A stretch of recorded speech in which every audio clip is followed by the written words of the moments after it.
A very, very good evening to you. Welcome once again to Obinna Show Live. Yep, I know you guys have waited the whole day. I know, trust me. I've seen watu wako hapa tayari washaanza kucomplain. Mama anaandikia na kijana, Obinna ngoma choni. Trust you me, we have been doing our best. Today is just that day. Normally when we start the show, a lot of things happen behind the scenes that most of you guys don't know about. So like today we came and when you're just about to go live with the first guest, internet ikakatika. And somehow we normally try to hotspot Nini na Katanga everything. We called Safaricom, they had to sort it, the whole process, but we've already shot 2 interviews that could not go live. They will come throughout the week as well. But now we still have 2 more. Mwakideu is in the building, and of course Mungai Eve is in the building. So no harm, no foul. Is that what they say? All right. So welcome to Obinna Show Live. We're right on time. We're coming live to you, of course, from Samaki on Othaya Road. You want to come and enjoy some amazing seafood? This is the joint. CK, we show them how the place looks like. Run it.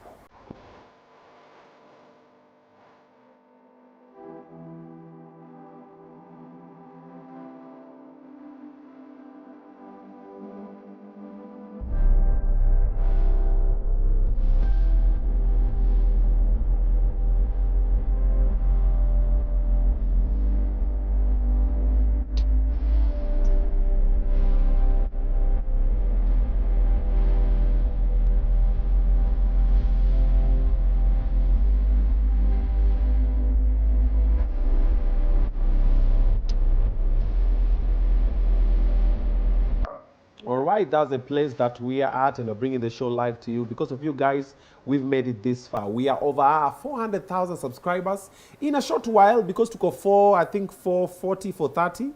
So we might get to 500,000 sometime this month. Thank you so much. And if you're watching this live and you have not subscribed, kindly consider doing so. Now, to go to 678 and going up, guys are tuned in. Unasema happy birthday. Thank you so much for the birthday wishes. Asanteni sana. Daniel Matheka na kucheki uko ndani. Florence, Flora Crenshia, thank you. Chebet Cutie, thank you. Louis Nambovi, thank you. Alice Azenga, Peggy Magi, thank you so much. Nahashon, woka na jina ya wazee. Neno Nahashon. Thank you so much though. Vincent Koech is in the building. Andrew Mwenda and Tika, thank you so much. Johnny Party, Miss Sisi, John Omaere, Vincent Ouya. We are 700. I'm waiting for us to get to 1,000 people, then we can start the live officially, so I can introduce our guests for today. Wata kwanza nisalimie watu wameingia hapa. Sheila na kuona. Okeo Beckham, Judy Ochieng, Franklin Nyambane, Miss Sesi, Alex Mwendwa, Caroline Mutindi, Stevie Show. Thank you so much, guys. 8:35. We are up and going. Let's just hit 1,000. And remember, once you're watching, you also get to like the live. If you like the live, it gets suggested more to other people. Usione tu ukisha subscribe, una watch, you just like, una double tap and follow the top gifter. You get that. Thank you guys for the birthday wishes. Asanteni sana. Finally, I've turned 24. I know. Yeah, finally I've turned 24. It's a big thing for me. You know, as young guys, you know. Yeah. 901. Thank you so much. You're only expecting about how many people to go 901? What wa mathematic? Ndio hiyo. Aisongi tumekwamia hapo. Chairman mwenyewe, thank you so much. Agripina, I can see over there. Lois Masharia, thank you so much. Diva D. I'm just mentioning names randomly. I'm scrolling and mentioning names randomly that I see over here. Winnie Mshai, thank you so much. 945 up and counting. We get 1,000, we start the show. Gordon Otieno, thank you so much. Thank you so much. Minneapolis Jean, thank you so much. Mary Shiro, thank you so much. John Joroge, thank you so much. Daniel Mateka, I can see over there. Thank you so much again. Frederick Mwilu, asanteni sana. Aisha na kuona pale. Prince Kiminiski, of course. Ati happy birthday, man solo. Don't push it, bro. Don't push it. Thank you so much. Ajuala Ben. Anaitwa Ajuala. Wow, the Luas in the house, you know what I'm talking about. Ajuala, okay, it's fine. Your parents didn't like you at all. Okay, Joan Miles, thank you so much. Joan Miles, kwani undemia singa Miles? Menitoa naye mambo ya Mungu. 1,000 people. Thank you very much. So I bet we got to start the live. And because you guys have been so good, We've gotten to 1,000 people. Today, I'll have a gift for someone on the show. So stay tuned for that one. So ladies and gentlemen, boys and girls, asanteni for convening with us on Obinna Show Live. Tonight's guest is not only inspirational. This gentleman is motivational to the core. And his story is going to change your life. He came from absolutely nowhere. Right now, he's the top radio host in the country. I'm talking about Alex Mwakideu. Kaka brother. What's up, my brother? I'm good. How are you? You're good? Hey. Good to see you, bro. Finally, good to see you too. Happy birthday. Thank you. Ati miaka ngapi? 24. 24. 26. Just a chini. 24, bro. It is what you believe. It's what you believe. No, I brought you something anyway. Oh, you have a gift for your birthday. I have a gift for you, bro. Thank you. Thank you. You know you're my brother. Thank you. Mazawadi nyingi leo. Lazima mazawadi zikuje. Leo mazawadi hapa kidogo. Zawadi yangu iko wapi jamani? Zawadi imepotea. Oh. It's here, bro. Oh, wow. You know, nilikuwa ukipop ma champagne pale. Hey. Buy Range Rover yako mpya. Ah, there you go. Nikasema kwa sababu mimi silewi. Because I don't drink. Sitakununulia champagne. Okay. But you can smoke that cigar. This some that's cigar. Cuban cigar. This Cuban cigar from Dominico. Yes, yes. Oh, that's a brand name. Yeah, bro. Oh, God. You want to light it up? Oh, you want us to light it up? No, why not? Why not, bro? Oh, wow. Okay. Got a cigar cutter here. Okay. And let's see. Let's see long what to do. cigar sticks. Yeah. Let's see what to do. Let's see what to do. Let's see what to do. Wow. Okay.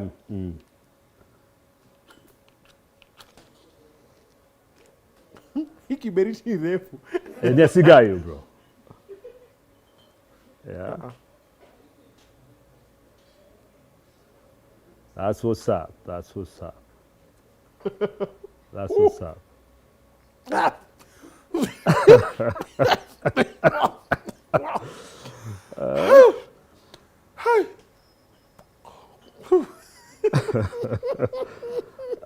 Happy birthday, bro. Thank you. Happy birthday. You want to kill me? Let me give you a quick story. All right. So the first time I smoked a cigar, there was a club in Westlands called Changes. Changes, I remember Changes one. It was ilikuwa na shika. So K-Click, Spin Cycle, ilikuwa imeshika. Then they had signed, I think, the exclusive. Then they just signed Calligraph and Christoph on Spin Cycle. All right. So I've gone to the club on Thursday. I don't remember who was smoking a cigar. Kanipatia nikapiga puff moja. Nikameza ile moshi. Woo! Kaka brother, club ikaanza kwenda hivi. Nikakaa chini naangalia hivi. It was a Spin Cycle, literally. Yeah. I said, never ever. Yeah. Fast forward, I'm shooting a music video for Jaluo Too Much Money. Of course, Luo's, you know, big boys. Of course, big ballers big boys in the building, you know, Jaluo Too Much Money. Yeah. So I come up with a genius idea. I need to be smoking a cigar in my verse. If you look at Jaluo Too Much Money, I'm smoking a cigar. Yeah. So they light it, they teach me how to smoke it. Junavuta haitoki. Mwana kama hii mezima. Navuta haitoki. These professionals. Yeah. Aya. Nikavuta, na shoot. Tukamaliza hiyo scene. Yeah. Bro, I could not move for 30 minutes. Unaona ile kuzunguka hivi? Yeah. Tena nimekaa so watu wana move next set nikwambia songeni tu hivyo basement mimi ndapata so niko zile za. Yeah. So I know what this is about. So, I was saying that to say thank you very much. You're welcome. I'm going to put this in the house maybe one day. I'll get to smoke it. But for now, kitaniramba. For now kitakuramba, bro. For now kitaniramba, kipindi haitafanyika. Naona kidogo guest amekuwa. But these some expensive things, bro. Why do you smoke cigars? Why do I smoke cigars? It's a lifestyle. It's a lifestyle. It's you know, you get to a place in yours. The cigar cutter is yours. I love the cigar lifestyle because, you know, ukienda kwa wale wazee wanavuta cigar. Normally there is a cigar for whiskey, there's a cigar for wine, there's a cigar for coffee. Okay. You know, so me, I love the coffee cigar so much because me, I only take coffee. Yeah. You stopped drinking? Drinking 5 to 6 years ago, 2019, paka leo nilinio. My G. 5 to 6 years, I think. Yes. Yeah, because the last time I stopped drinking, kwanza kabisa ile siku tunapeleka Jalas kwa introduction. Ya mama. Tunapeleka Jalas kwa introduction. So that Friday, nilikuwa nimekesha. Mimi nilikuwa napenda Glenfiddich, my Glenfiddich 18 years. Nimepiga throughout na nilikuwa nikinunua chupa yangu ni yangu. Ukutana na mimi kama unakuja Black Label afadhali nikununulie Black Label yako. Usiguze. Hii yangu usiguse because I want to monitor how I'm drinking. Okay. So at the end of the day utakuta nikifika home imefika kama hapa hivi. Okay. Every Saturday morning. Okay. So hiyo nitaipiga labda Saturday, by Sunday imeisha. So Friday 10. A whole bottle. Wow. No, but anyway, nilikuwa silewi sana. Sababu unajua ukijua kunywa whiskey, you have to understand how to drink whiskey. Okay. People don't drink whiskey the way it's supposed to be. People drink to forget their problems. When you get a single malt whiskey, Okay. proper whiskey, 18 years, 21 years, 25 years and above. Okay. What you do, ukiweka shots kama mbili kwa glass, Okay. 2 shots of whiskey. What you do, unaweka a drop of water. A drop. Tap. Ile drop of water, ukishika glass yako ya whiskey, ile drop of water, it's supposed to changanya zile ma-flavors. Uelewa eh? Okay. Zile ma-flavors ziko ndani. So ile kitu unafanya una-twist kidogo hivi. Okay. Glass ya whiskey, hii si glass ya whiskey. Okay. So ukitwist kidogo utaona paka ile oil ile ya whiskey ile. And then you just sip it pole pole. That way you don't get drunk, bro.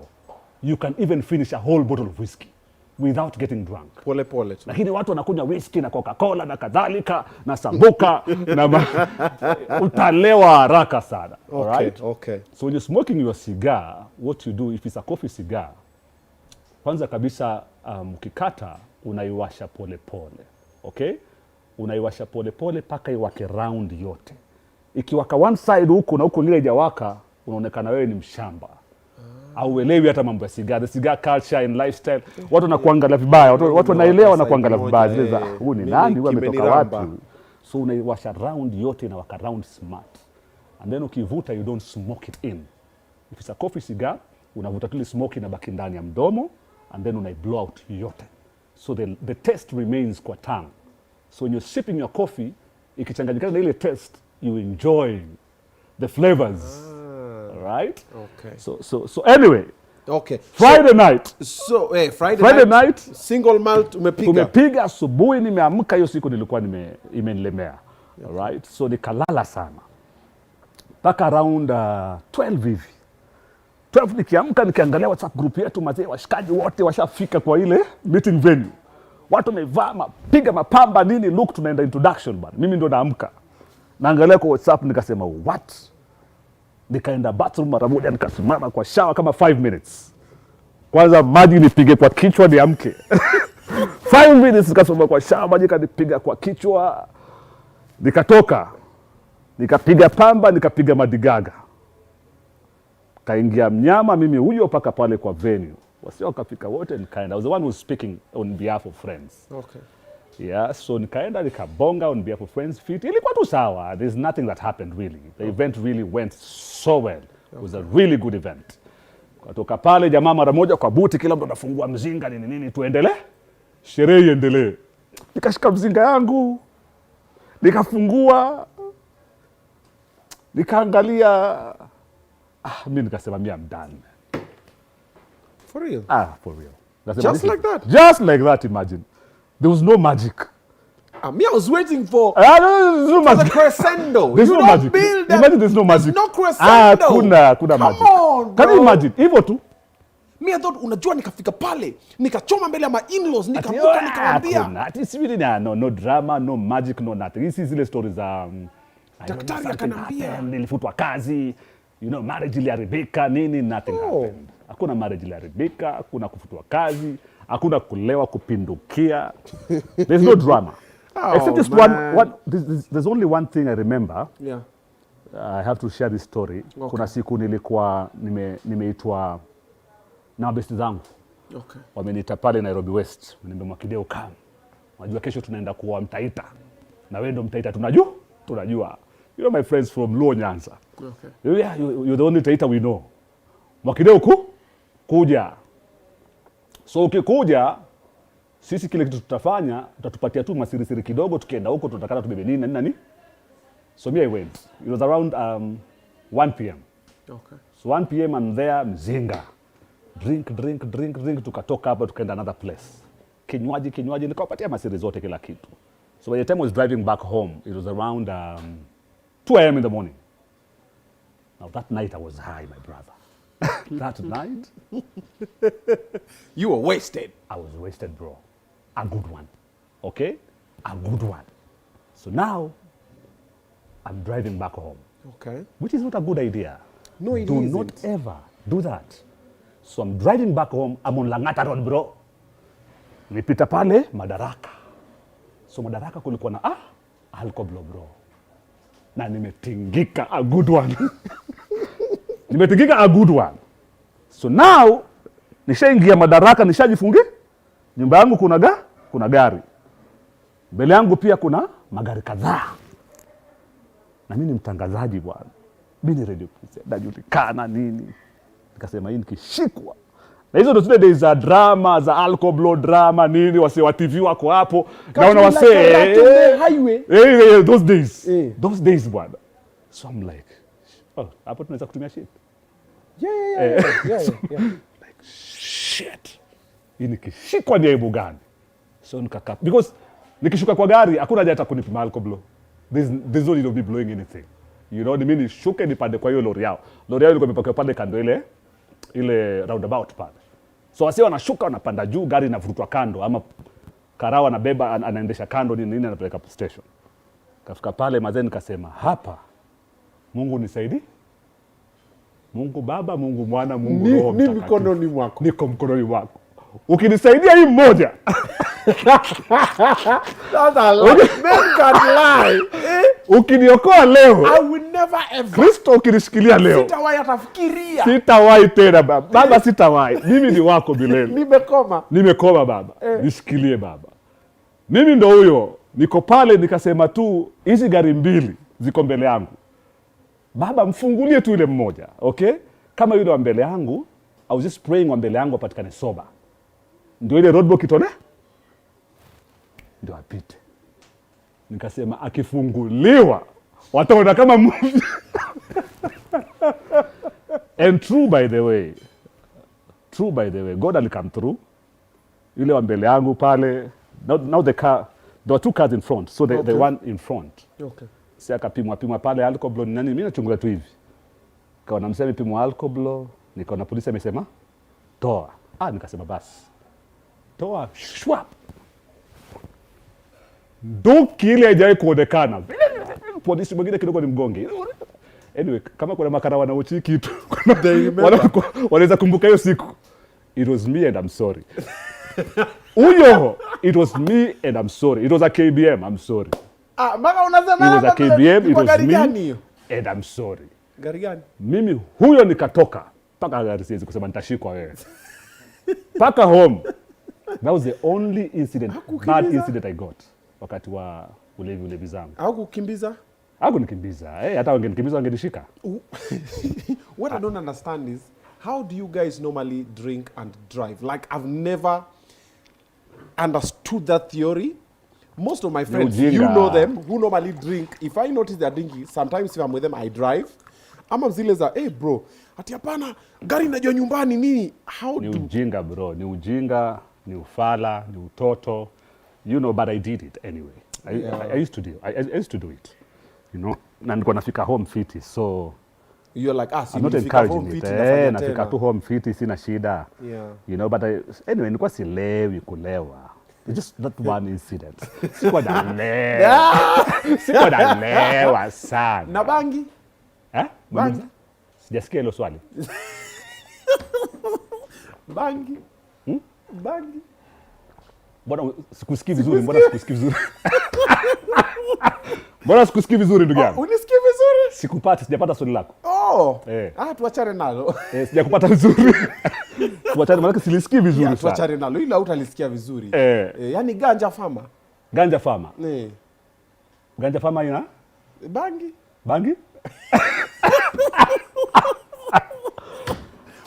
Bangi ina nini? Ina nini? Imefanya? Karibu sana Obinna Show. Asante bro. Thank you for honoring the invite and thank you for the gift. Thank you so much. Thank you. So there's a time I was thinking of becoming a cigar smoker because I was like, I need a vice. Yeah. You need to have every man needs to have a vice. My vice is the gym. Oh, it's the gym? Yeah. Oh, unapiga bado It's a good, of course. Siwele tulena nyi gym mkatoka mkaniacha huko mkatoroka. Wewe na jala hivi. Same place? No. I moved. See, we used to be at Norfolk. Yes. We were at Norfolk gym. Yes. Mkatoka. Yes. Jalas pia kaenda shughuli zake ni nini, nikamtafuta tena nikamrudisha kwa gym. Yes. I even went and registered him kwa gym ya pale Sarit. Kamwambia sasa tuko hapa bro. Nayo tena kidogo akakuwa busy tena. But I've seen you're back in the gym. Nimemregesha yuko next gen sasa. Sasa yuko next gen. Amerudi next gen sasa, lakini alikuja one day, I think 2 days. Tena bado. Bado hajarudi. Bado. Jalas na gym. Hivi. Nipeleka naambia, now we're gonna do it. Yes. Anapiga 1, 2, 3 days. Mwili na muma. Lakini siku hizi nimeipiga bro. No, you're good. You look good. Thanks, I like it. You know the good thing about gym, you feel and you see the reward. Oh yes. Unakanga hivi china tukivaa hata when you walk you just feel there's a way you're like, come on man. Come on bro. Oh yes bro. Yeah. In fact my target this year. Yeah. And I have a trainer who's very good, anaitwa Henry Nyabuto Nkisi. Okay. Very good. Okay. Mwambia 2024 nisipokuwa na 6-pack oya. Nisipokuwa na 6-pack oya.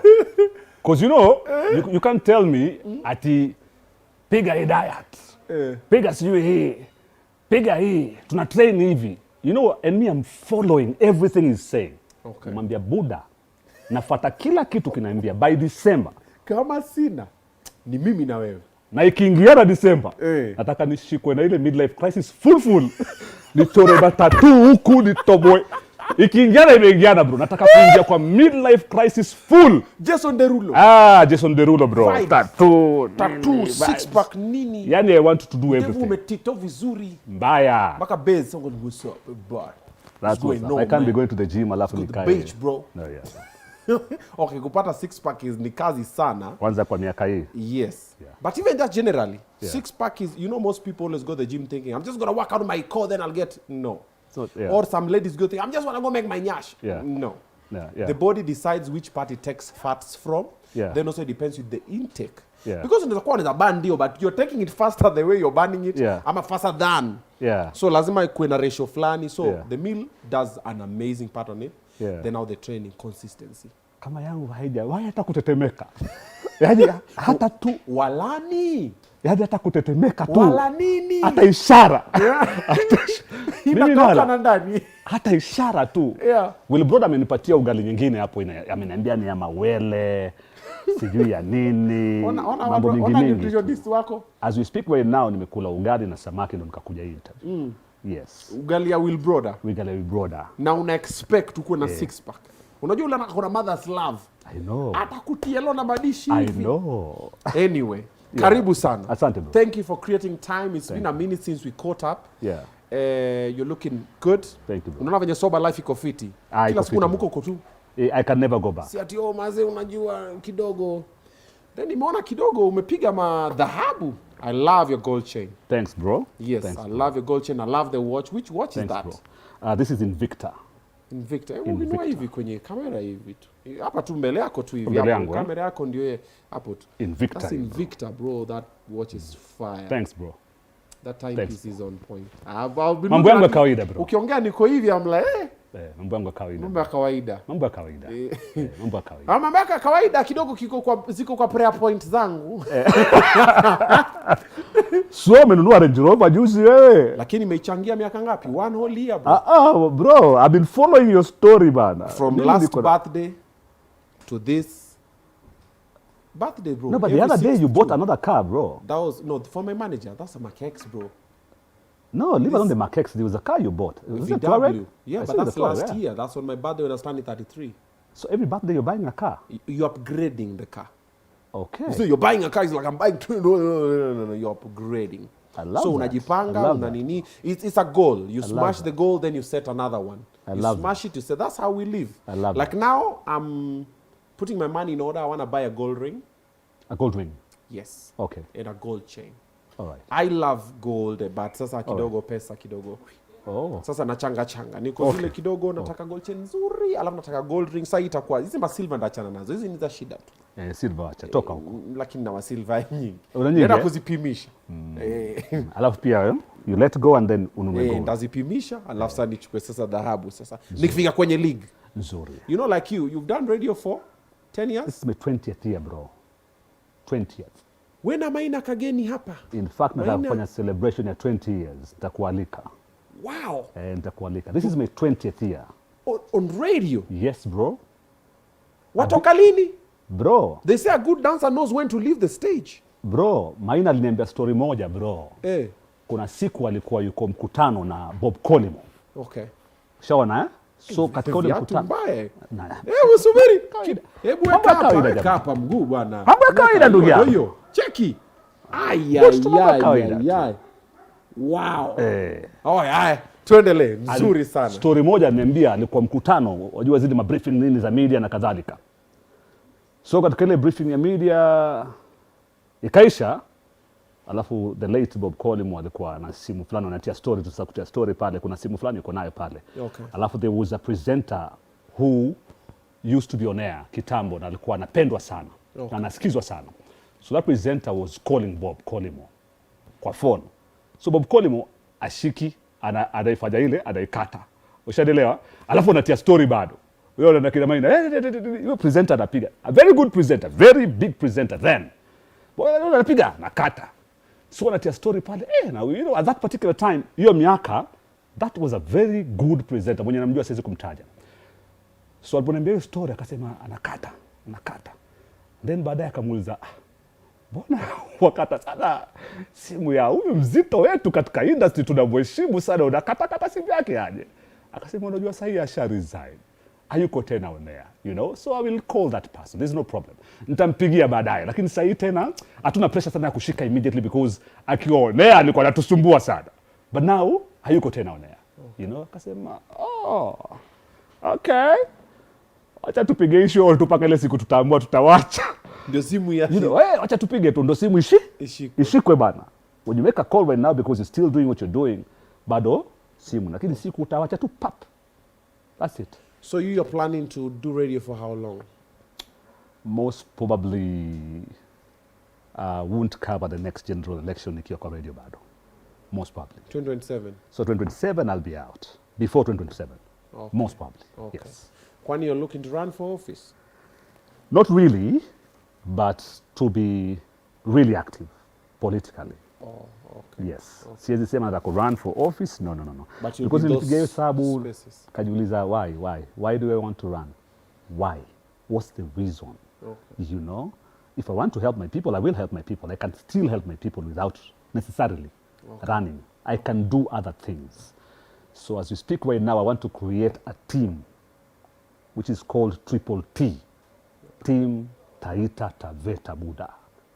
Triple T. Team Taita Taveta. Sisi ndo wale tutakuwa tunasema sasa kama wewe ni kiongozi wa Taita na unacheza Taita. We got you. We got on you. Your bro. neck. Tutakupeleka raba. Okay. And we'll create a team of people wenye tutakuwa tunasema pigieni huyu. Because huyu tumehojiana naye, tutakuwa na vikao vingi. Shaona, Voi, Mwatate, Undani, Taveta. Tutakuwa na vikao, tunaita wananchi, tunaita viongozi, MCAs, MPs, nyote. Tuwaoji, tuulize ni nani hapa anafaa katika eneo la Mwatate. Shaelewa, eh? Okay. So that we don't have leaders who come just because they want to be employed by the government. Watengeneze tu hela waende zao. We've had a lot of leaders when you meet West sana Taita for the longest time. Some are good, but some are jokers. Terrible. You know? So mimi nataka kuwa pale kwa kusaidia kuongoza, kupata team ambayo itasaidia Taita Taveta to move forward. Okay. So that's the plan at the moment. The leaders who are there now, you're not feeling like they're doing what they need to do? Some are doing, some are not. Who's your governor? Anaitwa Mwadime. Anafanya kazi yake? Wakujaa. Anajaribu. Wakujaa anajaribu, but he can do better. Okay. Anajaribu for real, but he can do way better than what he's doing at the moment. Your MP? My MP is called Mwashako. He's really trying. Okay. I can tell you for free, out of the MPs we've had from Undani, to me personally, he's one of the best performing MPs. Okay. So he's done well. But sijui kama atasimama 27, I'm hearing stories that atakwenda kuwa governor. Okay. So sijui itakwenda namna gani. Okay. One term. Takupiga one term ajaribu. Ashapiga, this is his second term. Oh, this is second term. Second term. So amepiga, alisema yeye anataka second term. 2 terms nitoke. So ameambiwa 2 terms imefika baba. Wewe sasa songa mbe. My time is up. Achia watu wengine pale. There's normally this theory that politicians, the first term, they don't really normally work because they're waiting for the second term. Yeah. So tell people, muni chague tena. Then the second term, they also don't really work because they're feeling I've been here anyway. I'm leaving either way. So. So what do you think of the idea for people just do one term? That thing for 2 terms should be scrapped off. You have 5 years to do your things, get your shit together. If you can't, step. Yeah. It's a good idea. It's a good idea. In Taita Taveta, we've never had one governor ameserve 2 terms. Hatujawahi kuwa na term moja. Sisi hatuchezagi na watu, by the way. Unapiga ukileta ufala nje. Leta mwingine. Hivyo hatuchezagi na watu. Hakuna cha 2 terms. Ukileta ufala nje. Hata huyu unasikia watu wameanza kusema tayari. Akiendelea hivi. Huyu governor sasa hivi. Ni term yake ya kwanza. Term yake ya kwanza hii. Watu tayari wameanza kuongea. You know, so he really has to pull up his socks, otherwise anaweza kupiga mbili akijaribu, akikaza kamba zaidi. All right. Yeah. So let's come back to you and the journey on radio.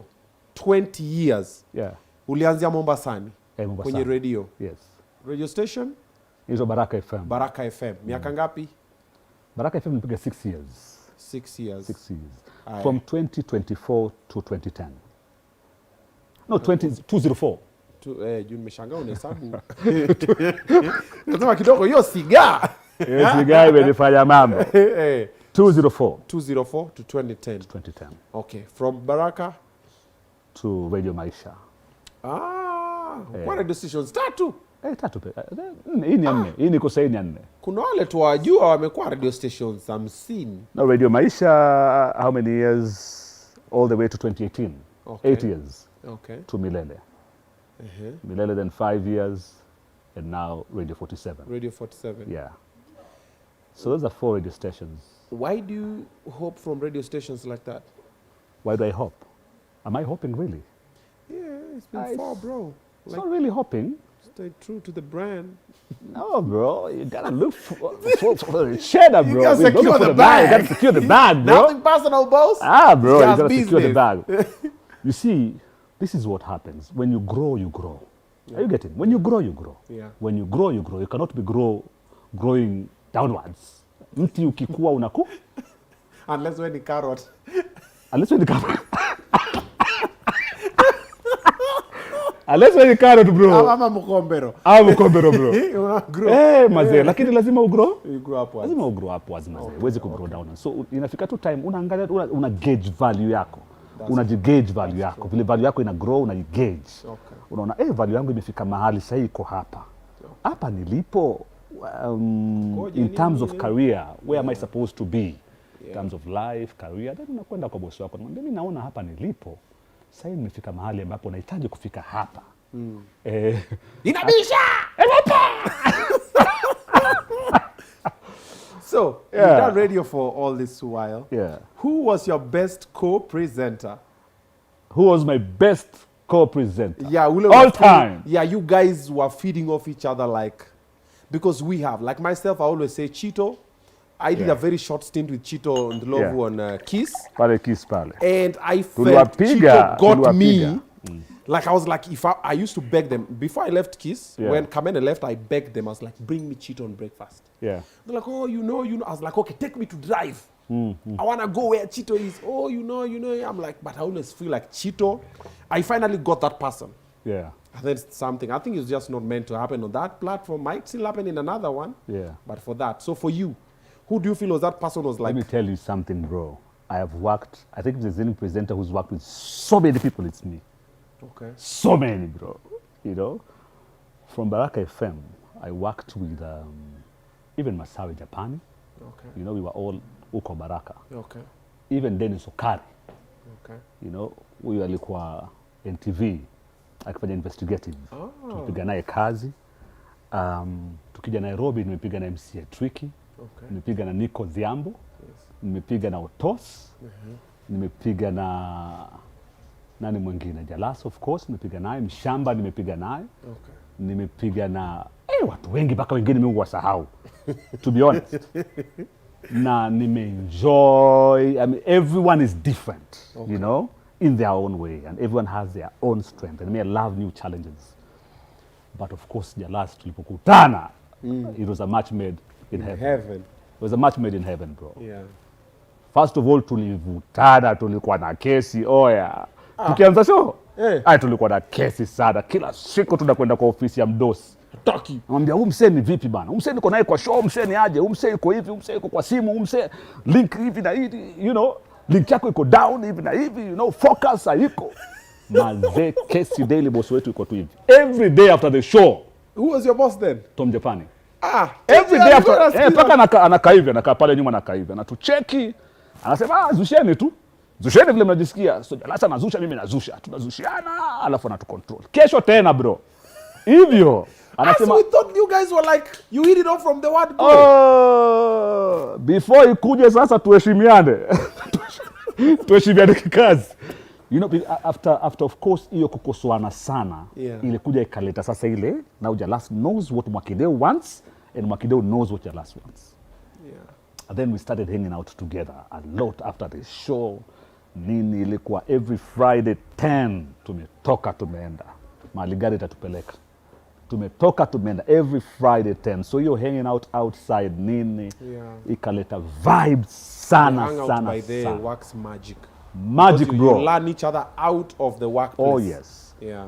Yani ilifika time hata kabla hajasema nishaanza kucheka. Because I know what he's going to do on air. And this will kill me completely. So nishaanza kucheka na mwambia wacha tu hiyo story, wachana nayo please. Wachana nayo. Na unajua sasa yeye huwa anajiachilia hewani. And that's the best thing about Jalango. I mean, he brought out the best in me. And I think I brought out the best in him. That's true. You know? True. That was the best. That was heaven. If you normally see a couple of radio presenters, you would know. Like my all-time favorite, you and Jalas. Then there was, before you guys and Jalas, there was Masawe Japani and Otoyo. Yes. He used to call himself Awinja. Cleopas Awinja. Hey, JPT. I used to love that show, yes. Bro, that drive show, nilikuwa nawasikiza nikilimia watu Shago. I used to do Otongo. So nilikuwa na karedio ka dad, nilikuwa nakachukua jioni na seti. Nalimia wase juu nalima asubuhi, jua kama unalenga, unaenda kuoga, ni una relax, then jioni unarudi kumalizia hiyo tenda yako ya shamba kama umechukua. Nairobi imekubali haraka. Umekuja Nairobi juzi imekubali haraka. My friend, wapi? Kama utosi na Jalas unakuwa unasikiza kwa shambani. Nilikuwa nawasikiza nakwambia I used to love what they do. Oh yes, like, there's a way Masawe would bring out Otoyo. Oh yes. And Otoyo has never gotten such a person on radio ever again. I was like the person who will just put them back together. Maybe it might not be the same because time has moved. Of course. But they used to get each other. Oh yes. Then Maina Kageni and Kingangi. Yes. There's a way. There's a way they just get each other. You're just like, you listen to their show. If you listen to Kashesha, you're like, they know. They know. Like you guys and Jalas, we would listen and they're just like, they know. Yes. And then there was Sugar Boy and Mwashumbe. Yes. There's a way Sugar Breezy, when he just started, I'm like, yep. Yes. He knows how to get. True. Then radio, kidogo. Radio happened. Yeah. Which now brings me to the conversation for, do you think radio is dead or radio is dying? Is it on its deathbed? Is it evolving? Because at the moment we have a lot of people who listen to podcasts. It's like, I listen when I can, Kitambo unajua radio used to listen to the appointment. Nilikuwa nimejua ikifika saa 10, nataka kumsikizana na nani. Saa moja asubuhi nataka, imefika, daktari ni saa ngapi? Daktari, imefika, washasema daktari. Kitambo kwenye radio, kulikuwa na radio inaitwa Ramogi. Kulikuwa ikifika time flying, I think it was 1/4 to the hour, there was Nyakwar Nyongoche, forgotten the other name. It was 2 Luo guys who were beating a kastoro flani. Ushago tulikuwa na ngoja hiyo ukipita Nyakwar Nyongoche wamepita you're like come on bro now again until tomorrow. So we used to have those. Nowadays radio does it still have Well, I can tell you for sure your life has changed. Your life as Obinna has changed, you know, in a big way. So you're no longer the same Obinna mwenye yuko shambani. So yule mse bado yuko shambani bado anasikia radio. Wewe ndio umetoka shambani. Umeelewa? Wewe huko tena shambani. Umeelewa? Yule mse sahi yuko pale ulikuwa. Put it simply like that. Bado anasikiza radio bro. Look bad. Oh man. Bado anasikiza radio bro. Bado anasikiza radio. Bado anasikiza radio. So wewe uko na access ya YouTube, unacheki other shows, unasikiza ma podcast na makadhalika, you know. You have become a huge other brand and stuff. You're not where you are, you know. True. So there are people who are still listening to radio. Radio haijakufa. Sio kama other mainstream media. TV is really struggling. Newspaper ina struggle zaidi. Lakini radio bado iko. Radio bado iko. Because when digital hizi platforms zilikuja, radio iliingia pia huko kwa digital. That's true. Like Radio 47 right now, una watch na una listen na tuko kwa Instagram, you know, everything is happening at the same time. So tunakusumbua pia huko. Tunakukumbusha pia tuko huko. Are you getting? So radio bado iko. Ukiona kama mimi na Jalasi your time pia tuko katika YouTube nini, a lot of our clips are there. Zimetumika kwa TikTok, zimetumika nini. Are you getting? Ukiona kila Maina na Nanio bado wanatumika, clips zao zinatumika za Kenyangi na so radio bado iko. But it doesn't pay as it used to, because radio used to be a big deal, bro. Yeah. Even like you see your show, tulikuwa nangojanga Maisha concert Friday. Yeah. Bro, it was a different space in its own. Like to Friday, who's coming? Like for even I guess to get a chance to be on that show on Friday was a game changer. I know. The same way, every lunchtime ilikuwa ikifika saa 7. Mimi nilikuwa nimejua asubuhi nasikiza hivi radio ikifika saa 7 ni mzazi vile mtuva. Round 1 international. Round 2 hapo katikati kuna some news wanafanyanga, then round 2, round 3, round 4 tunasikia Tanzania nini like we used to have like ukika mseto bro, ingie mseto like we nimesikia mseto nani ati AY amefanya nini but radio kidogo the money is it still manning the way it used to be ama kidogo imepungua. You know, advertisers don't advertise the way they used to advertise kitambo. Haifanyiki tena vile, ushaona kwa sababu advertisers siku hizi wako na options mingi za kuadvertise pia katika mitandao. Wanatumia pia influencers, and then again the economy the way it is at the moment, a lot of people don't want to advertise and spend more money on advertisements and marketing and stuff.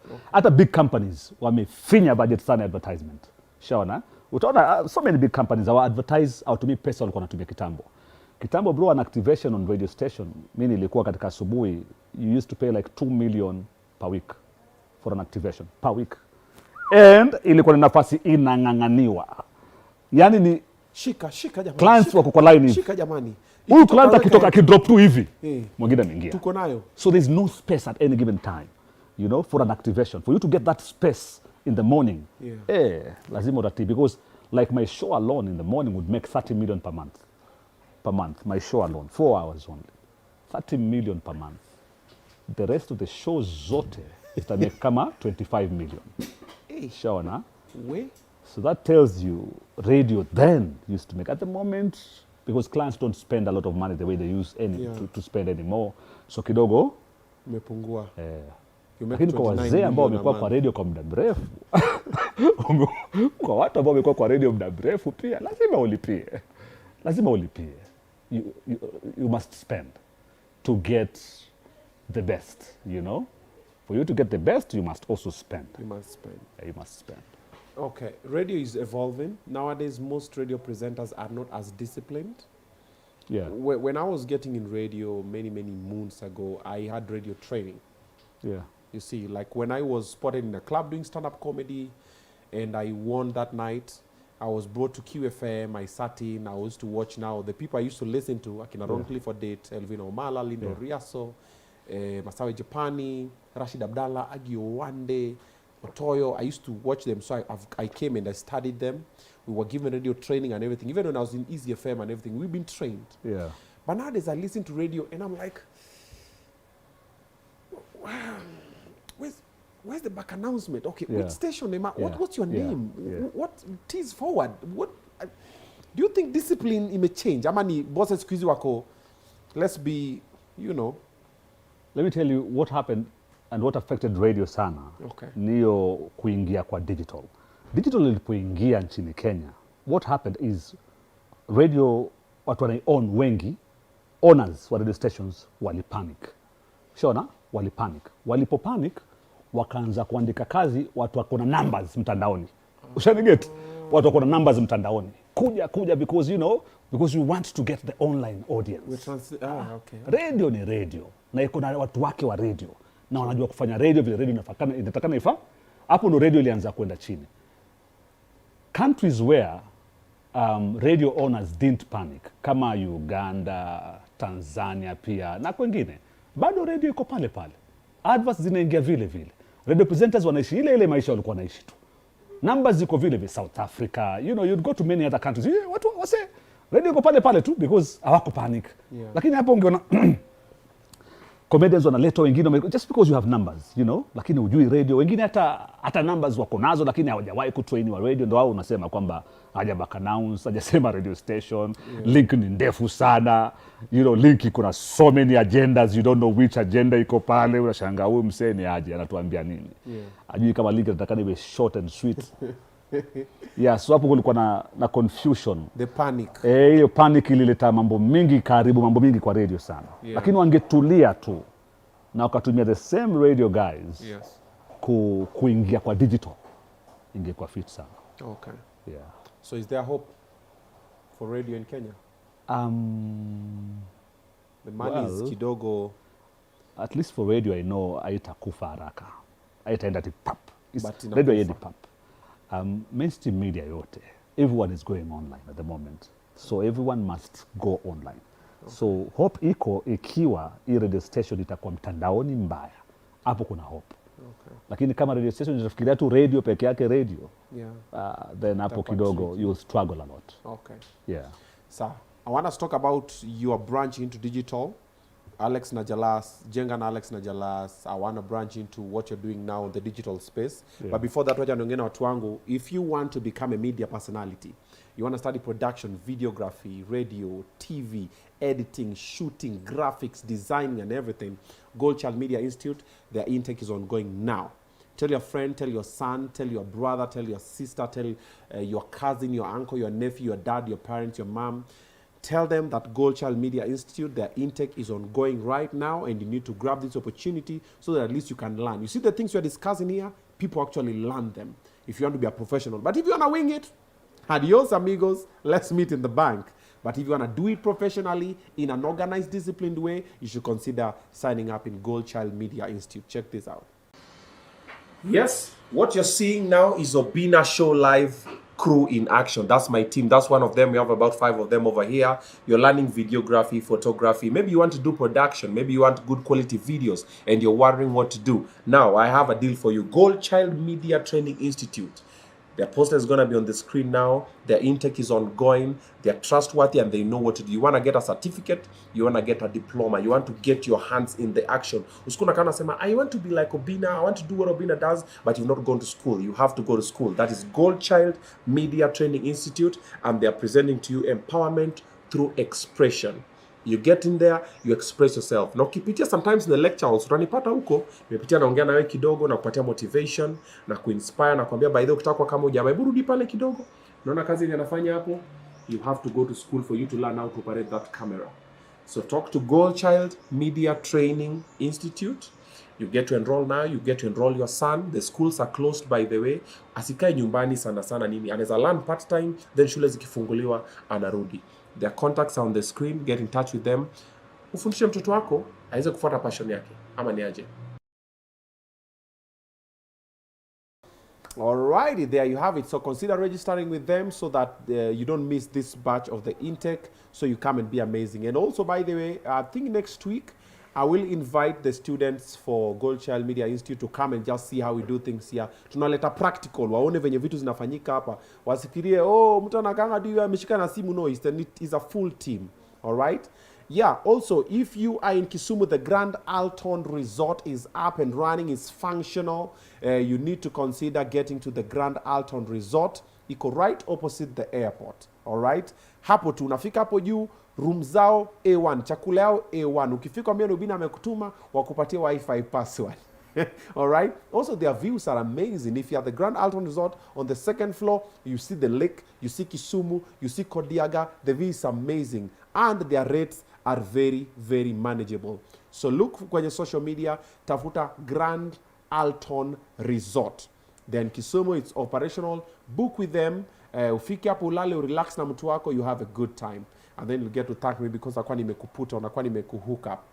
On 29th of June this month, I'm pitching to do a mental health awareness walk near wanaume. It is a men mental health awareness walk. I'm still talking to the powers that be.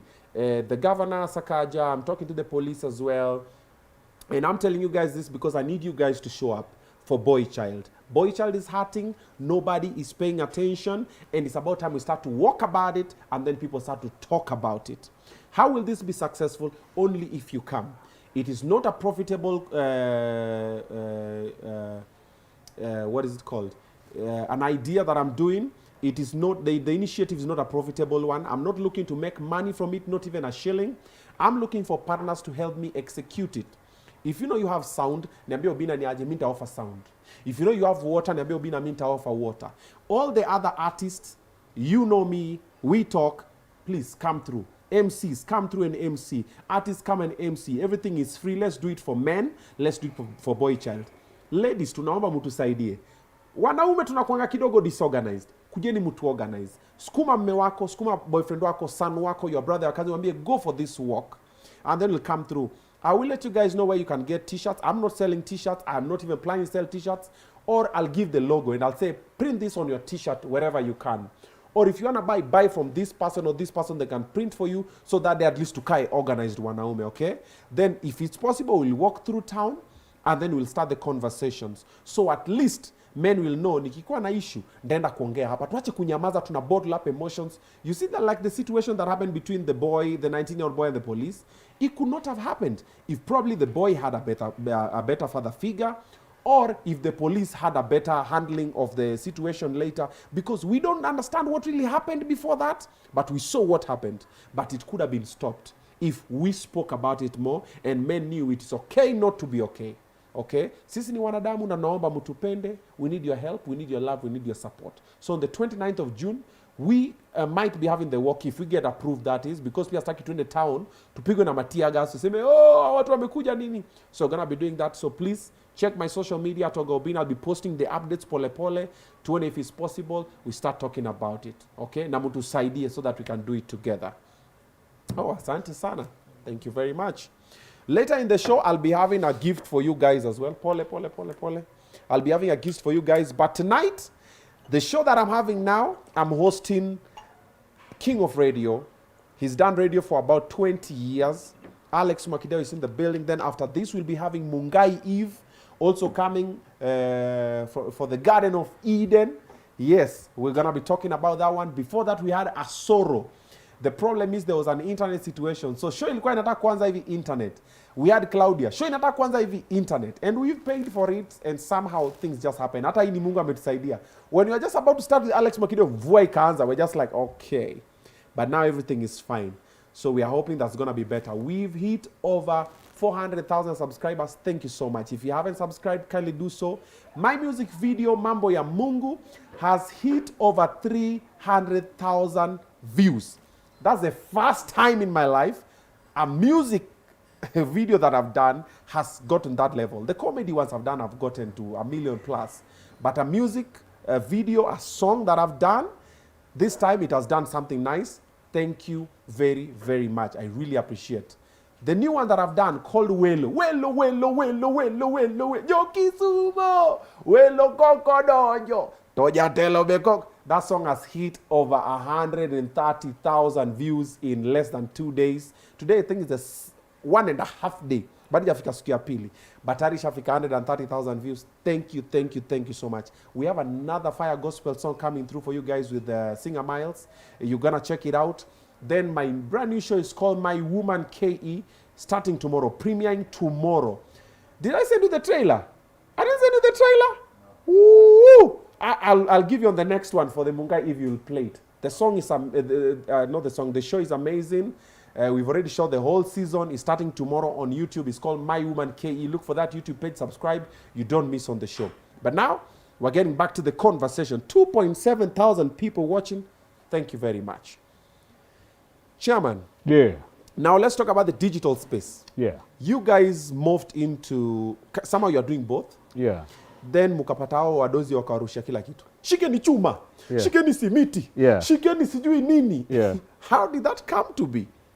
Mukajenga mamansion huku na sisi tunawaangalia tuko zile, come on guys. We need the houses more than them. They're beautiful, bro. Yes. Ushaingia kwa I've seen. Beautiful houses. Those are really nice houses. Very nice. Yani ziko fiti sana, bro. Sasa weekend tunaweza enda kule tukachill tu, tukatulia, kuku tengeneza nini, watu wa kinywaji na nini tuka set. Unapotea wewe. How did the idea come about? Bro. Hey, those houses are amazing. They're amazing houses, bro. And one thing, maybe you guys know, you don't know, I was there from the onset. Yeah. Foundation ikichimbwa, tunakuja tunacheki. Yes. Mimi nimeona hizo nyumba zikigrow hivi. Yeah. And then there's that satisfaction as the house owner. Yes. Because I've built 2 houses before. I always know he grow. Then iishe, you're just like, I know, bro. You're like, yo. How did that come to be? It was just a random idea, by the way. Okay. You know, Jalas, mheshimiwa alikuja tu akasema sasa hizi ploti zetu. Hizi ploti zetu. Tufanyeje? Bro, tujenge. Tujenge. Nayo. Tujenge nayo. Tuanze kitu Alex na Jalas. Na unajua Jalas ubaya akisema kitu huwa ni kuenda. Na ni kusonga. Yani, you know, there's just something about him, he goes. True. All out for it, man. Mimi ndo nadragiwa, by the way. Mimi tu twende ino meeting, nini, clients coming in, then now you know you're in serious business. Now you have to deliver. Yeah. You know, of course. So it was a random idea that started, na tukasema sasa hakuna kurudi nyuma. Ikasonga nayo, tododoka chuma ndio hao wamekuja. You know, mara kidogo simiti ndio hiyo imeletwa Blue Triangle. Mambo ndio hiyo. You know, tukajenga nyumba zetu. But then again, when politics came, siasa ilipoingia, unajua sasa siasa tena na clients haingiani sana. True. Yeah, so we decided to take a break so that Jalasa ingie kwa siasa, apige kampeni yake, tumalize, tukakula break. Yes. Yeah. So pale ndo tulipiga break, tukashikilia nyumba zote. But tushafika mahali structures zimesimama, kila kitu iko organized. Okay. You know, so it's just finishing. Yeah. So alipomaliza siasa, of course now we cannot come back to jenga na Alex na Jalasa. Sababu sasa ni mheshimiwa jenga na Alex na Mwesh. Na Mwesh. Inafai kuwa jenga na Alex na Mwesh, you know? So jenga na Alex na Mwesh haikufanyika. So when we took that break, mimi where I'm living now, the house where I'm living now, I really wanted to do some renovations and stuff na vitu mingi sana.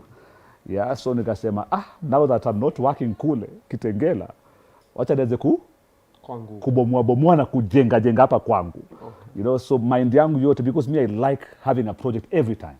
Okay. Kila time kuna project nafanya. Unajua mwanaume ni project. That's true. So nikajikuta, you know, so now nikaanza kujenga pale. Paka ikafika time mali tunaishi. God damn.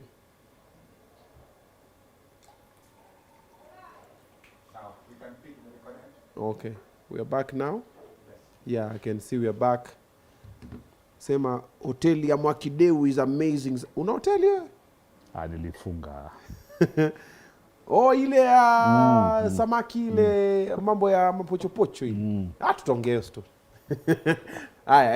So mkaenda kwa nyingine project inaendelea. So tukaendelea na project hapa, alafu siasa zimeisha of course.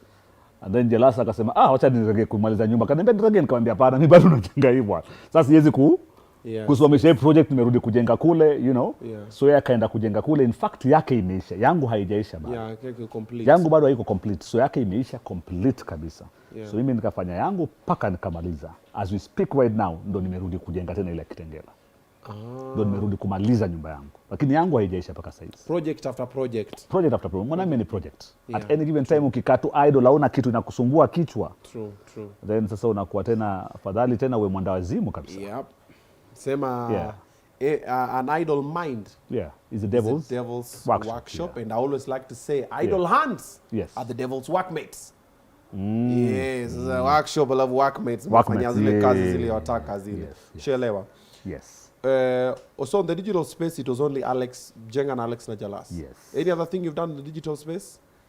No. Not so much. You're not so much in the digital space. Yeah. Aya, tuje hotelini. Ulifunga hoteli nzuri, mbona kaifunga? I ate some very nice mahamris at your place. I know, mlikuja mkaisupport ile hoteli. We came through, it was nice. Ilikuwa fiti kweli na ile car wash pale nzuri. Music, car wash, nini. You know? What happened? Because mimi nilikuwa napenda magari sana. So mimi napenda magari, you know, na napenda kupampa magari yani vizuri. Gari lako likija ni kuoshea ufurahi. You know, as in like really detailed kind of car wash. Yeah. So hiyo ndio kitu nilifungua kule Kitengela. That was my only idea. But then kinda pale Wase wengi ukikuja kwa hiyo detail car wash unakaa wapi? Ushaelewa? So msee yuko pale na kwa ofisi pale. Gari yake inaoshwa, watu wanaja kwa ofisi pale. Gari kioshwa pale inaweza kuosha sometimes hata 6 hours. You know? Inapigwa hiyo viti ndani, yani paka engine. Ukitoka unafurahi, by the way. Yeah. Clients wangu yani wanalia mbaya. Wanauliza inafunguliwa lini? Yeah. So now nikasema sasa wasio wanakaa kwa ofisi tu. Si niwafungulie tu mahali wanywe chai, you know, wakisubiri ndo nikafungua hiyo restaurant pale. Okay. And the restaurant did really well. Really well. So until just come to the restaurant. Really? Wacha gari osho nikikula. You know? Kula tu hapa. The plan was osha gari uki. Exactly. Okay. So that's how the restaurant came about. And then ikafanya fiti sana paka landlord akaona tena huyu kijana ni vipi huyu? Vipi huyu kijana? Suffering, I was trying to then of course everything. Bwana ni vipi huyu bwana? Landlord got greedy. Yeah. So landlord walinifukuza pale, to be honest. Huyo landlord alinifukuza na bills kupandisha sana. You know the place, yeah? I was there. Can you imagine mtu akwambia pale hiyo place ulikuwa unalipa stima 70,000? Exactly.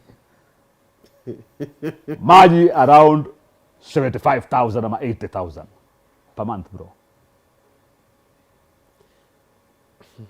Rent 150,000. Hakukuwa na meter? It was around, I used to pay like 200 to 300,000 per month. I told him, wewe wacha hizo. Basi endelea. Hakukuwa na meter? Alikuwa peka sublet meter. Yeye ndo sublet meter ya maji na stima. You know, so ye mwenyewe tu anakuletea bills zenye zinakwambia ridiculous bills. Ridiculous, bro. Those are and ridiculous, you know, bills. as much as I was still doing business, and it was still working, but I felt like I was working for him. That's true. You know, then I said, huyu jamaa ananibeba ufala nini? Vipi huyu? Usiletee ushoga wako. Nilijua. Unatiwa nini wewe? Unatiwa nini? Wewe ni nini wewe? I was hoping you don't say that. I knew guys from Coast and everything. Hiyo nilikuwa shoga nini? Sasa sikiza nikupatie story, bro. Unajua mimi ni muuni. Bro. Unajua mimi nimelelewa kiuni sana, bro. Mimi nimelelewa kiuni. Yaani mtaa yetu ilikuwa ni vita daily. Watu wanapigana tu, yaani for no reasons. Wakubwa kwa wadogo. So mimi nimelelewa kiuni sana, bro. Yes. So kindetea uuni huwa nikiamua niwe muuni, bro. Tupatane. Wewe unasema nini wewe? So msee akaja pale, mimi nikasema mimi nitatoka. Sio? So kwa sababu natoka, bro, nikasema msee ile investment nimeka pale yote kujenga hiyo place. Because your place ilikuwa ni msitu. Mimi ndo nimejenga. True. The calculations too, of course, you know the amount of money you spent. But this is the amount of money I spent. So sitamlipa hii miezi mpaka nifike hiyo amount of money I've spent. Are you together? Fika pale mimi nitatoka niende. Itakuwa game draw? Game draw. So mimi ikafika, of course. Vipi mbona ulipi? Nitakulipa tu. Hii mwezi usijali. Hii mwezi Oya juu anapangiwa. Muda Desemba ikafika. Kasema hii ndio time nzuri ya kutoka. Sasa mimi nishamalizana na msee, hatuna deni. Kaleta lori, bro. Pack kila kitu, akapaki. Watu wangu wakapaki, vijana kila kitu. Mimi hata siko. In fact it was Christmas. Mimi niko na familia yangu. Tunapiga Christmas na watoi, tunasherehekea, vijana wangu wanapaki na nini. Kila kitu wanatoa, wanapeleka mahali tulipeleka. Sasa kutoka security wake akaona, vipi bwana huyu anahama vipi huyu jamaa ana deni hajalipa. Sio deni yangu, mimi nilikuwa nisha balance. Wakazima lori. So wale vijana wakanipigia simu, ni Mwakideu. Sasa bana wamezima hii lori, wamesema hatuwezi kutoka, sijui uko na deni na nini. Security wake. So security wake wamekuja pale. Kaambia, mko na funguo ya lori? Tuko nayo. Nani amechukua funguo? Mmoja amechukua funguo. Okay. Ameenda nayo. Kaambia tulieni. Vitu viko kwa lori bado?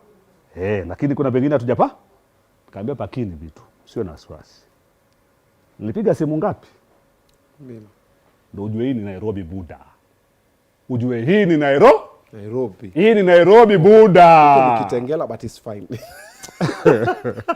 Nasema nini wewe? Vijana walienda pale buda. Unajua motorbike wewe, unajua bodaboda? Bodaboda moja na vijana watatu. Vijana kama 30. Kitengela iliwaka bro. Wakaingia pale na unajua ni vijana wa Kibira bro. Wale wametoka. Fungua iko wapi bwana? Fungua hii lori iko wapi? Fungua hii lori. Nani yuko na funguo? Buda. Boss. Kuna kitu unataka tubebe nyingine? Wale security fungua ndio hivi. Vitu ndani lori. Watu. Missing. Poleni basi. Amjui jokes. Poleni basi. Wow. Wewe unamzuia nani wewe? Wewe unajua tulikuja missing. Hajanipigia simu mpaka leo. Na sijampigia simu mpaka leo. Tutaona interview. Tumeshimiana, manake game draw. Ukuna nitumia vibaya. Ukileta uuni, sisi ndo wauni zaidi. Ukileta roho safi, tunaipiga roho safi. Fanya roho safi. Tunafanya roho safi. Zote tuko tu. Tuko zote tu. Hii Nairobi ina wenyewe. Okay, hiyo Kitengela ina wenyewe. But from Kibera, why did you have to import from so far? Watu wako kila mahali bro. Watu wako kila mahali bro. Okay. Ukitaka tukileta, yani njia zote tunaweza kuzipiga. Njia zote tunaweza kuzipiga. Okay. Kileta uuni, unajua masuala ya pesa mwanamume msichezeane. True. Masuala ya pesa na mwanamke. Usicheze na bibi yangu na usicheze na pesa yangu. That's true. Vitu vingapi? 2 things. Bibi yangu The rest are na fine. pesa yangu na kazi yangu. Yes. The rest are fine. Okay. Na usiguse familia yangu. Okay. We'll talk about family, but before that, there's a story you once gave me a long time ago. The though, I'm a though. Your story. The guys here have not seen it, but there's a story that he told me, and I think it will be quite inspirational to some of you. About where he grew up.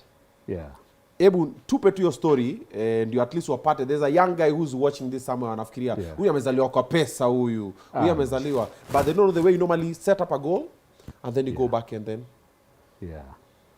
So wacha nianzishe story. Anzisha bro.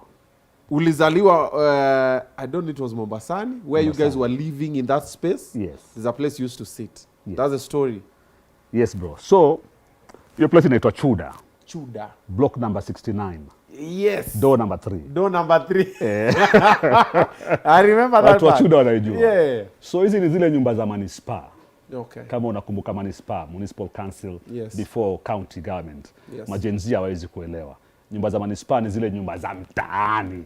So pale mtaani kulikuwa na blocks mingi sana. Hizi blocks tulikuwa tunaishi sisi zilikuwa ni za 1 room. Okay? 1 room. Not 1 bedroom. 1 room. Single room. Alright? So tulikuwa tunaishi pale mimi na ndugu zangu 6. Sisi tulizaliwa watoto 7. Alafu na budangu na mazangu. Katika hiyo single room. Watoto 6. Watoto 7. Watoto tuko 7. Na buda na madha. Tulikuwa tunaishi sote 1 room. Tulikuwa tuna stima. Chozi kwa huko nje. Shaona? Tuna share zile community toilet na bathrooms kwa kule nje. So sisi tulikuwa tunaishi juu pale. So kuna nyumba tunaishi mahali juu, alafu unashuka tu ngazi. Hapo juu kuna nyumba 2. Yetu na msapere mwingine pale alikuwa anaitwa Julius Joroge. Alikuwa anapenda kupiga keyboard fulani, alikuwa anaimba kwa Catholic Church. Sijui kama alikuwa anajua kupiga hiyo keyboard ama hajui.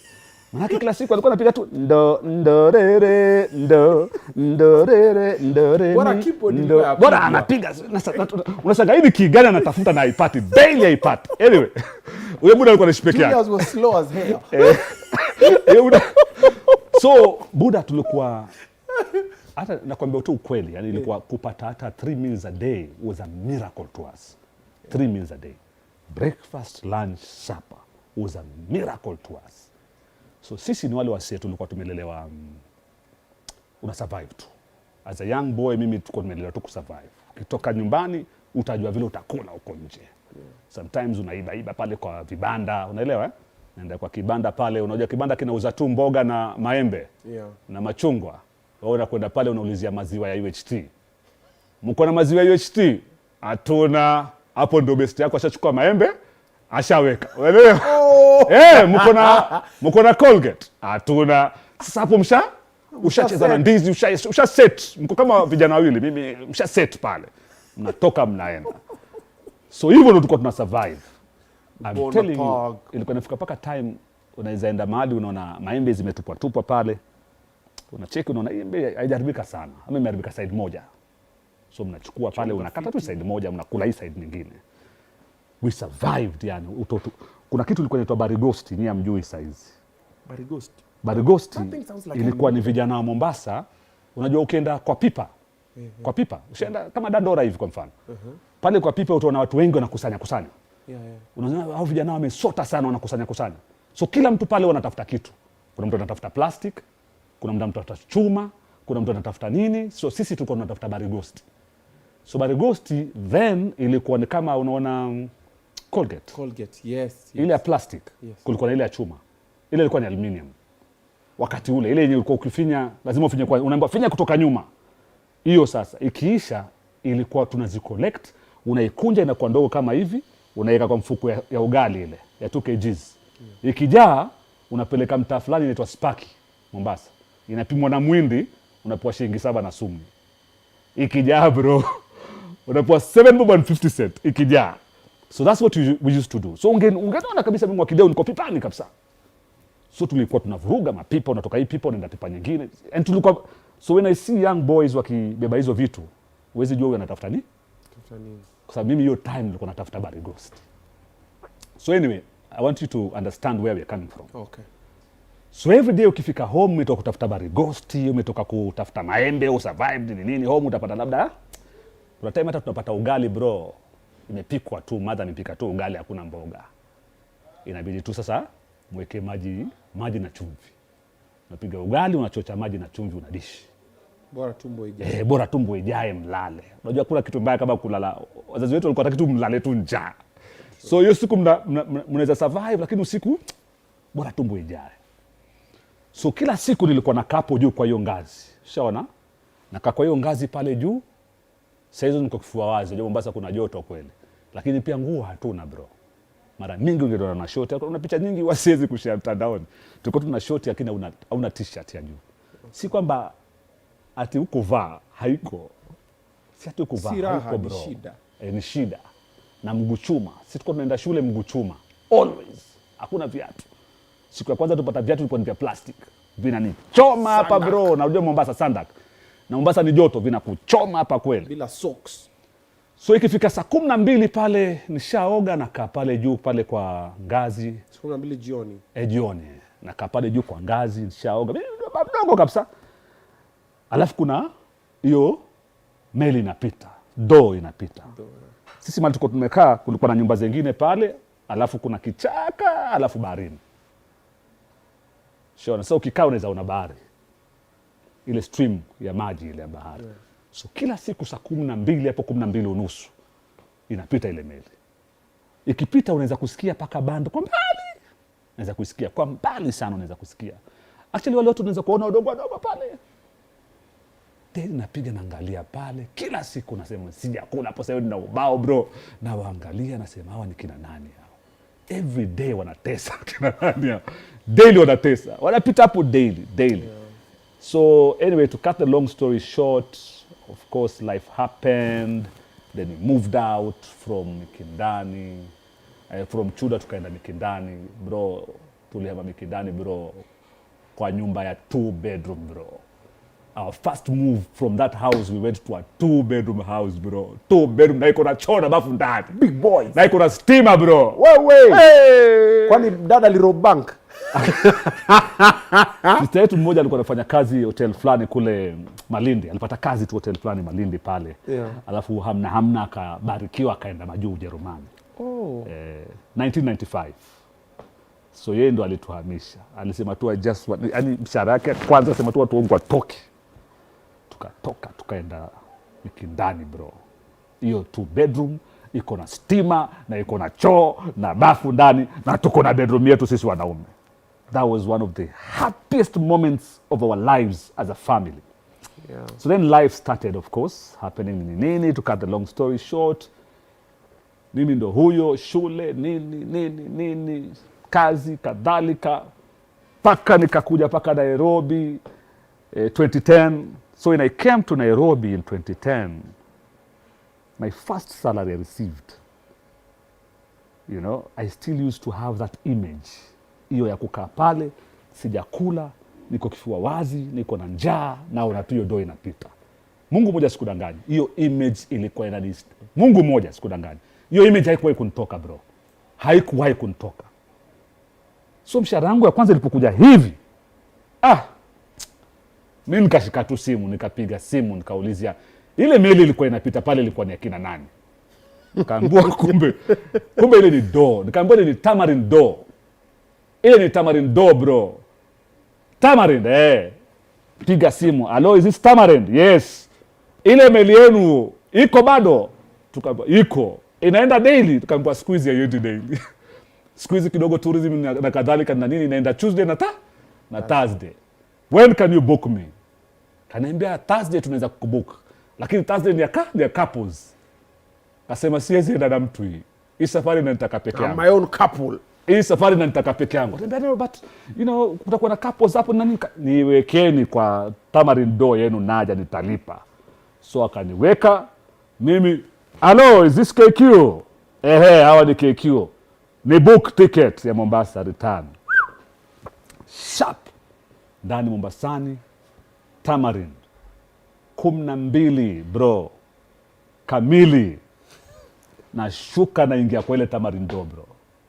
For the first time. I wanted to nimalizie kitu kwa roho yangu. Yeah, closure. Closure bro. Closure. Nafsi yangu, you know, nafsi yangu iwe huru. Iwe huru bro. Nilitaka nafsi yangu iwe huru. It was a very personal trip. I did not tell anyone for years bro. Yeah. For years I never shared this story. For many years I never shared this story. Even as I went, nikaenda kule Tamad na nikafanya hiyo story. Sikuwahi kushare, nirudi Nairobi na nikatulia. I never shared this story for years. Paka miaka kadhaa baadaye ndo nilianza kuambia watu what happened. In fact I started telling my family. Nikaambia madhangu, nikaambia watu wakasema okay. So nilienda mazee nikapanda tamarind do nikiwa solo bwana. Nikaingia tamarind do pale tamarind ikatoka bro. Ikatoka niko pale ndani mazee nikaona ile bandi kaanza kulia bana. Kacheki ile band pale wazungu nikaona mazee mafish fingers zinatembea bana pale macocktail. Nostalgic and sentimental. Bro.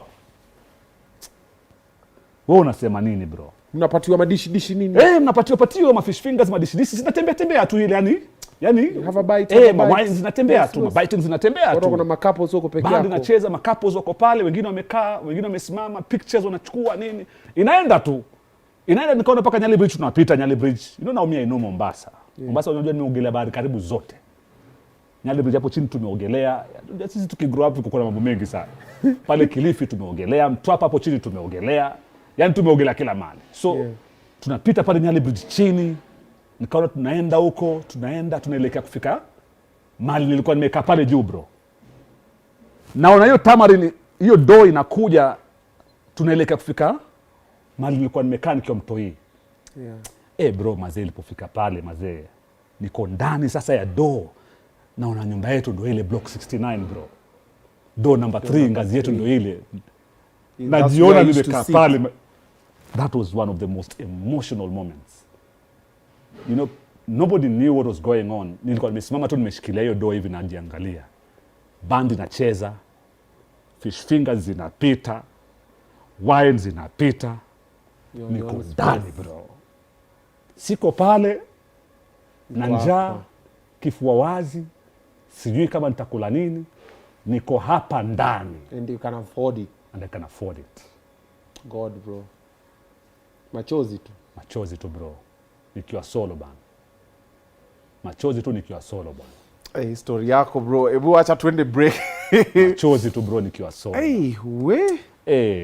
That God, moment. Yeah. That was it bro. That was the journey ended there. Journey. For me the journey ended, that trip ended there. that trip was over. From that, the rest of the trip, you know, it takes like 4 hours, eh? Like 4 hours. The door ride is like 4 hours. That was it. Nilikaa tu chini, nguvu ikanishia, nikatulia tu, nikaanza ongea na Mungu wangu, you know, as in nikaanza ambia Mungu, okay, so now I get you. So I get your point. I get your point. I know what you want to do with me. I have a feeling you want to do something major with me. I'm going somewhere. I know, and I'm here, and I'm ready. So I said, let's do it. I'm done. Went back, took my KQ flight back to Nairobi. I stayed for years. I didn't even share. Unajua kuna vitu zingine zinakuwa deep sana kwa roho yangu, eh? True. Niko na story mbili deep sana. Okay. Zenye it took me years before I shared. Na mtu wa kwanza nilikuwa na share naye ni madangu. Madangu alipass 2019. Okay. Before share ya pili, Rubeo, you want to change the battery for the camera? I change the battery for the camera.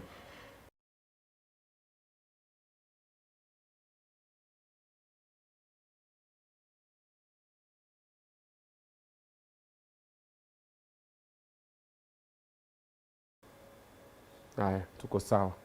Tuendelee. Yeah? Yeah. 2 stories I've shared with my mom. Okay. May she rest in peace. Another one, bro. Another one that maybe I've never shared with you. Okay. So tumehama sasa, tuko place inaitwa Mtopanga Estate, bro. So pale tuko kwa 2 bedroom, bado kuna ka compound nini na nini, tunaishi. Maisha imeanza kuchukua. Hapo ndo nilikuwa nilienda high school, nikiwa tunaishi hapo. So bado nina ile ugeto ya chuda sana. So chuda tuko tunapiga mazoezi sana. Sisi tuko ni watu wa road, nini tuko vijana.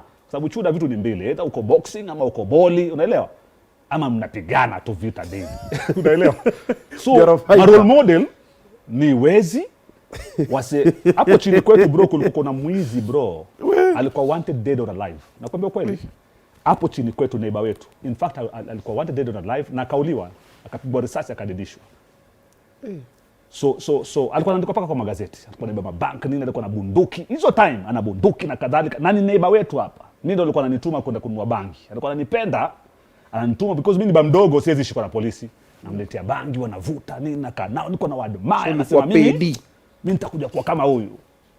So hiyo ndo maisha ya huko ghetto, unaelewa? Yeah. So anyway, tukamtopanga. So kama mtapanga, nilikuwa naambia maboyo mtaani, tunachochana twendeni road, maana hatuwezi kukaa tu. Shamaliza high school, so unafanya nini before uingie college? Tunakimbia road paka beach. Pirates, unajua Pirates? I know Pirates. So from Topanga tunakimbia paka Pirates. Alafu tunacheza boli sasa. Boli, alafu tunaruka baharini. Kuogelea paka tunapata zile maboti ziko huko mbali.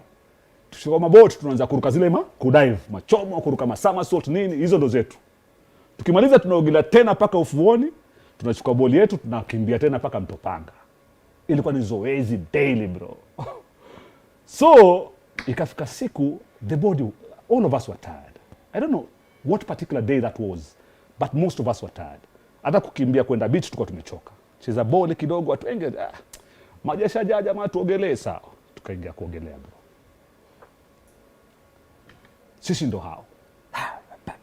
Tuende kwa ile boti kule, tunani baba sadi bado. Piga maji. Bro, ikafika mahali best yangu mmoja amechoka, haezi endelea, na mimi niko naye, na ni best yangu, kichaa wangu mbaya. Na ndio tuanze nimechoka bana, mimi siwezi. Na mmoja jamaa haezi. Na tuko deep bro. Tuko deep na tumetoka mbali. So mali tumetoka ni mbali zaidi. Hata fadhali uswim ufike kwa hiyo boat. Urelax, upumzike, upate nguvu ya kurudi. Umse haezi. Ni bana, vipi twende bana, twende kidogo, nimtaje jina lakini siwezi mtaja. Twende, siwezi bana, nini. Jamaa kanitangulia akafika kwa bota. Mwakideu, usimwache. Simwache vipi? Mimi mwenyewe pia nimeisha bro, nimeisha. So I'm thinking ning'ang'ane ya mwisho nifike kwa bota. Lakini mseni kimwache itakuwaje? What will happen to me? Nitafikiriaje hii story? Yeah. So niko pale ng'ang'ana bana, nikashikwa na muscle pull bro. Nikajua nimeisha. So kung'ang'ana nikaisha kabisa, pumzi yangu imeisha, mkono imeisha, mguu imeisha, na niko mbali, niko deep bro. Mungu mmoja wa Isaka, Yakobo na Abrahamu, sikudangani. Nimeisha, best yangu pia ameisha. Watu nawasikia kwa mbali wako kwa boat. I cannot swim to the boat anymore. And I cannot swim to the shores anymore. There's nothing I can do. I can't move my hands. So, akili ya ujinga inakwambia, jaribu kusimama, uone, kama unaweza. Unajua, wakati mtu anataka kudedi, unajaribu kila kitu. So nikajaribu kusimama. What? Niko deep bro. Niko deep. Nikaona, haiwezi. Niko deep mbaya. Nikarudi juu tena. Nisha panic kabisa. Kaambia Mungu usiniache. Mungu usiniache. Usiniache. Because there's nothing else I can do. Yeah. Bro, there's nothing else I can do. Kaambia Mungu usiniache. Nikasema pili bana hamna. Niko deep, haki ya Mungu sikudanganya. Mbele za mamangu ambaye sasa hivi hayuko nasi. Mungu moja. Nikamwambia Mungu usiniache. When I was in primary school, in a school called Mikindani, there was a Christian CRE teacher, Mkamba fulani. Alikuwa anatuambia, ukifika kwa kona kabisa, and there's nothing else you can do, it's just you and your God. Only pray 2 words. Say to God help me. In fact, 3 words. God help me. Because if you don't, yeah, it's over. So nikasema God usiniache, saidie. Nikachilia tena ya 3 bro. Mungu mmoja nilikanyaga sijui nini. Paka leo hii, mchanga kabisa. Nilikanyaga mchanga kabisa bro, deep sea bro. Mchanga kabisa, mchanga. Kama kamlima hivi, unaelewa eh? Kama kamlima, nilikanyaga kamlima hivi paka. Nikajishtuka maji imenifikia tena kama hapa hivi. Tena chini ya kifua. You know, chini ya kifua bro. Maji imenifikia chini ya kifua hapa. Shows iko kule bro. Boti niko maji imenifikia. Kidogo nimtaje jina tena. Njoo hapa kuna mlima hapa. Njoo kuna mlima hapa. In fact namwambia njoo kuna mlima hapa. Nikamshika mkono nikamvuta tukasimama kwa mlima bro. Kwa mlima bro, kwa mlima. In the middle of the ocean. In the middle kwa mlima bro, kwa mlima. In the middle of the ocean kwa mlima bro, tuko hapa tunapumua tuko hapa kwa It was a miracle. What else was that? That's a miracle. What else was that? You tell me. What else was that? So right now you'd be gone. That was a miracle, bro. Pale kimya. Nikasema pale kimya. Kimya zile za kimya kabisa. Paka nikapumua. Sikuenda kwa ile boat bro. Tulipopumua tukamwambia bro, tunarudi kwa shows. Si tuko tunataka tupumue tuogelee turudi. Tukapumua tukaswim all the way to the shows. Hakuna siku niliona ardhi ikiwa kitu ya maana maishani. Like nililala tu kwa mchanga hivi bro. Nikaanza tu kushukuru Mungu zile za I'm alive. You actually came through. You actually came through. I actually prayed and you actually made it happen. Bas kwisha. Hey bro, that was way Mungu anakupenda. Kwisha bro. God loves you. There's a way God decided to come through for you that day. You know? Kushaenda. Hata isingekuwa shaenda bro. Kushaenda. Hapo ilibaki tu kukunywa. Wale wengine waone waseme we. Ingekuwa hata amngewahi kujua Alex Mwakideu bro, because that was way even before after high school bro. That's true. That's an after high school story zile za ku. Yeah. Na mimi na bahari kwanza hiyo siku. Uliona kuja ile dog cruise. Ile cruise yako ile. Unasema ulirudi kuitazamia pale. Uko dog cruise. Uko. Mimi na bahari kwanza hiyo siku. In fact I don't swim uko ma deep end tena, si swim tena. Unless you're in a boat ride paka deep ndo nirukezo masama zangu. Paka leo naruka. Paka leo naruka. Paka leo naruka bro. Naruka paka leo. So my kids really love it. Tukienda hizo boat ride huko ndani mimi naruka. That is a superhero. Daddy, don't do it. And then they're like, so that was so fun. Try it. I can't do it. Nobody wants to. I thought what Nairobi, man. Oh wow. Yeah. All right. So now I want us to get in the story for marriage. You're one of the media personalities I know who is very vocal about his marriage. He always put it out there and everything. I want us to talk about marriage and celebrity dom, how the two married together, all right? But before that, let me talk to my people about two things. Tech Globe. I have a very nice water bottle over here. This from Tech Globe Tours and Travel. So Tech Globe Tours and Travel, they are doing a seminar in Rupert's Mall this Saturday. You need to be there. What do they handle? They handle visas, okay? Tours and travel. If you're looking to travel internationally, you're looking for someone to do your air ticketing, you're looking for someone to do your hotel bookings, your airport transfers, and those kind of businesses, you better talk to Tech Globe Tours and Travel, all right? And also, this Saturday, they're going to be in Eldoret, Rupert's Mall. So if you know you're somewhere around Wasingishu and you want to find out, maybe unataka kutravel, unataka find out story ya visa, mtu anapataje, labda una passport, unataka tu kuuliza, msimuni advice, ipi mambo unafanyaje, labda hata una birth certificate, you don't even know where you'll get it, ujui hata airport iko wapi, ujui mtu anaenda wapi, talk to Tech Globe Tours and Travel. They have a media discount, 20% on all their services. That is air ticketing, hotel packages, cruise ship vacation, local tourism, visa applications, 20% media discount. So you should remember to cash in on that one while stocks last. And also for this show, Rube, do we have the hoodie? I have a hoodie for Tech Global and I gift one of our followers. So first of all, what we'll do is this. In this video, you're just gonna comment below and let me know, where's Rube? Yeah, bring me the jumper for the Tech Globe. Yeah, so first you follow Tech Globe Tours and Travel on social media. And then when you comment down here below, I'm just going to give one of you a hoodie from Tech Globe Tours and Travel. A very nice hoodie. Ati Obinna asked Mwakideu about radio station pay bills numbers kama ni scam. Okay, James anasema that's my young bro, say hello to him. Nilimbeba huyu akiwa mdogo. We thank God for his life. Huyo last born wetu ni mchapa kazi. Just to my bro from another mother. Oh, Taitas are the best. James. See, just one hoodie. I just need one hoodie from... Yes. So I have a hoodie here. For Tech Globe. It's branded over there, Tech Globe. They are our partners on the show. At the back, it's written, Where Great Journeys Begins. Where Great Journey Begins. I want to gift one person. So what you're going to do, by the end of the show, one person is gonna win this. All they have to do is just comment below on the comment section below. Then also we'll just check if you've already followed Tech Globe Tours and Travel. Then one of you is gonna win. I have a couple of them. I'm gonna give also some on the Eve Mungai show. Mungai Eve ameshafika Omosh? Ameshafika? Yeah, so I'm gonna give one on that one as well. So stay tuned for that part as well. All right. Na pia kama kuna zile maswali mnataka kuuliza Alex Mwakideu, we're gonna be running them as well. I have a show, a brand new show. CK, you have it now? Coming tomorrow. It's gonna be starting on the YouTube channel known as My Woman KE. So ingia tu pale YouTube andika My Woman KE. This show is gonna be running starting tomorrow. It's a whole series. And trust me, this one is another one for the books. Run it, CK. I actually use your pictures and voice to masturbate.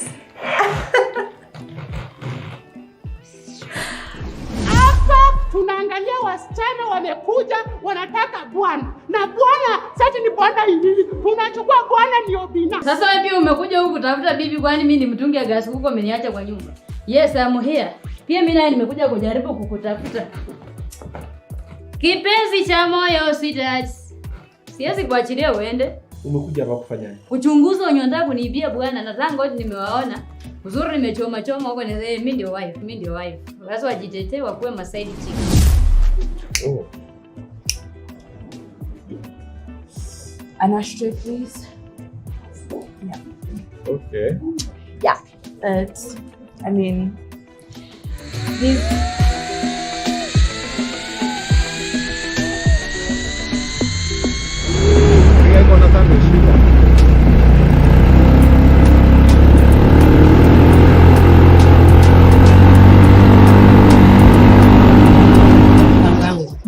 Mimi ni mchezaji. Yaani huwa ninaigiza. Yaani naelewa.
Actually, that is my brand new show. It's called My Woman. I'm trying to find my woman. Trust me, my Facebook he's in the list. Na aliwakisha sana moto. Oh, my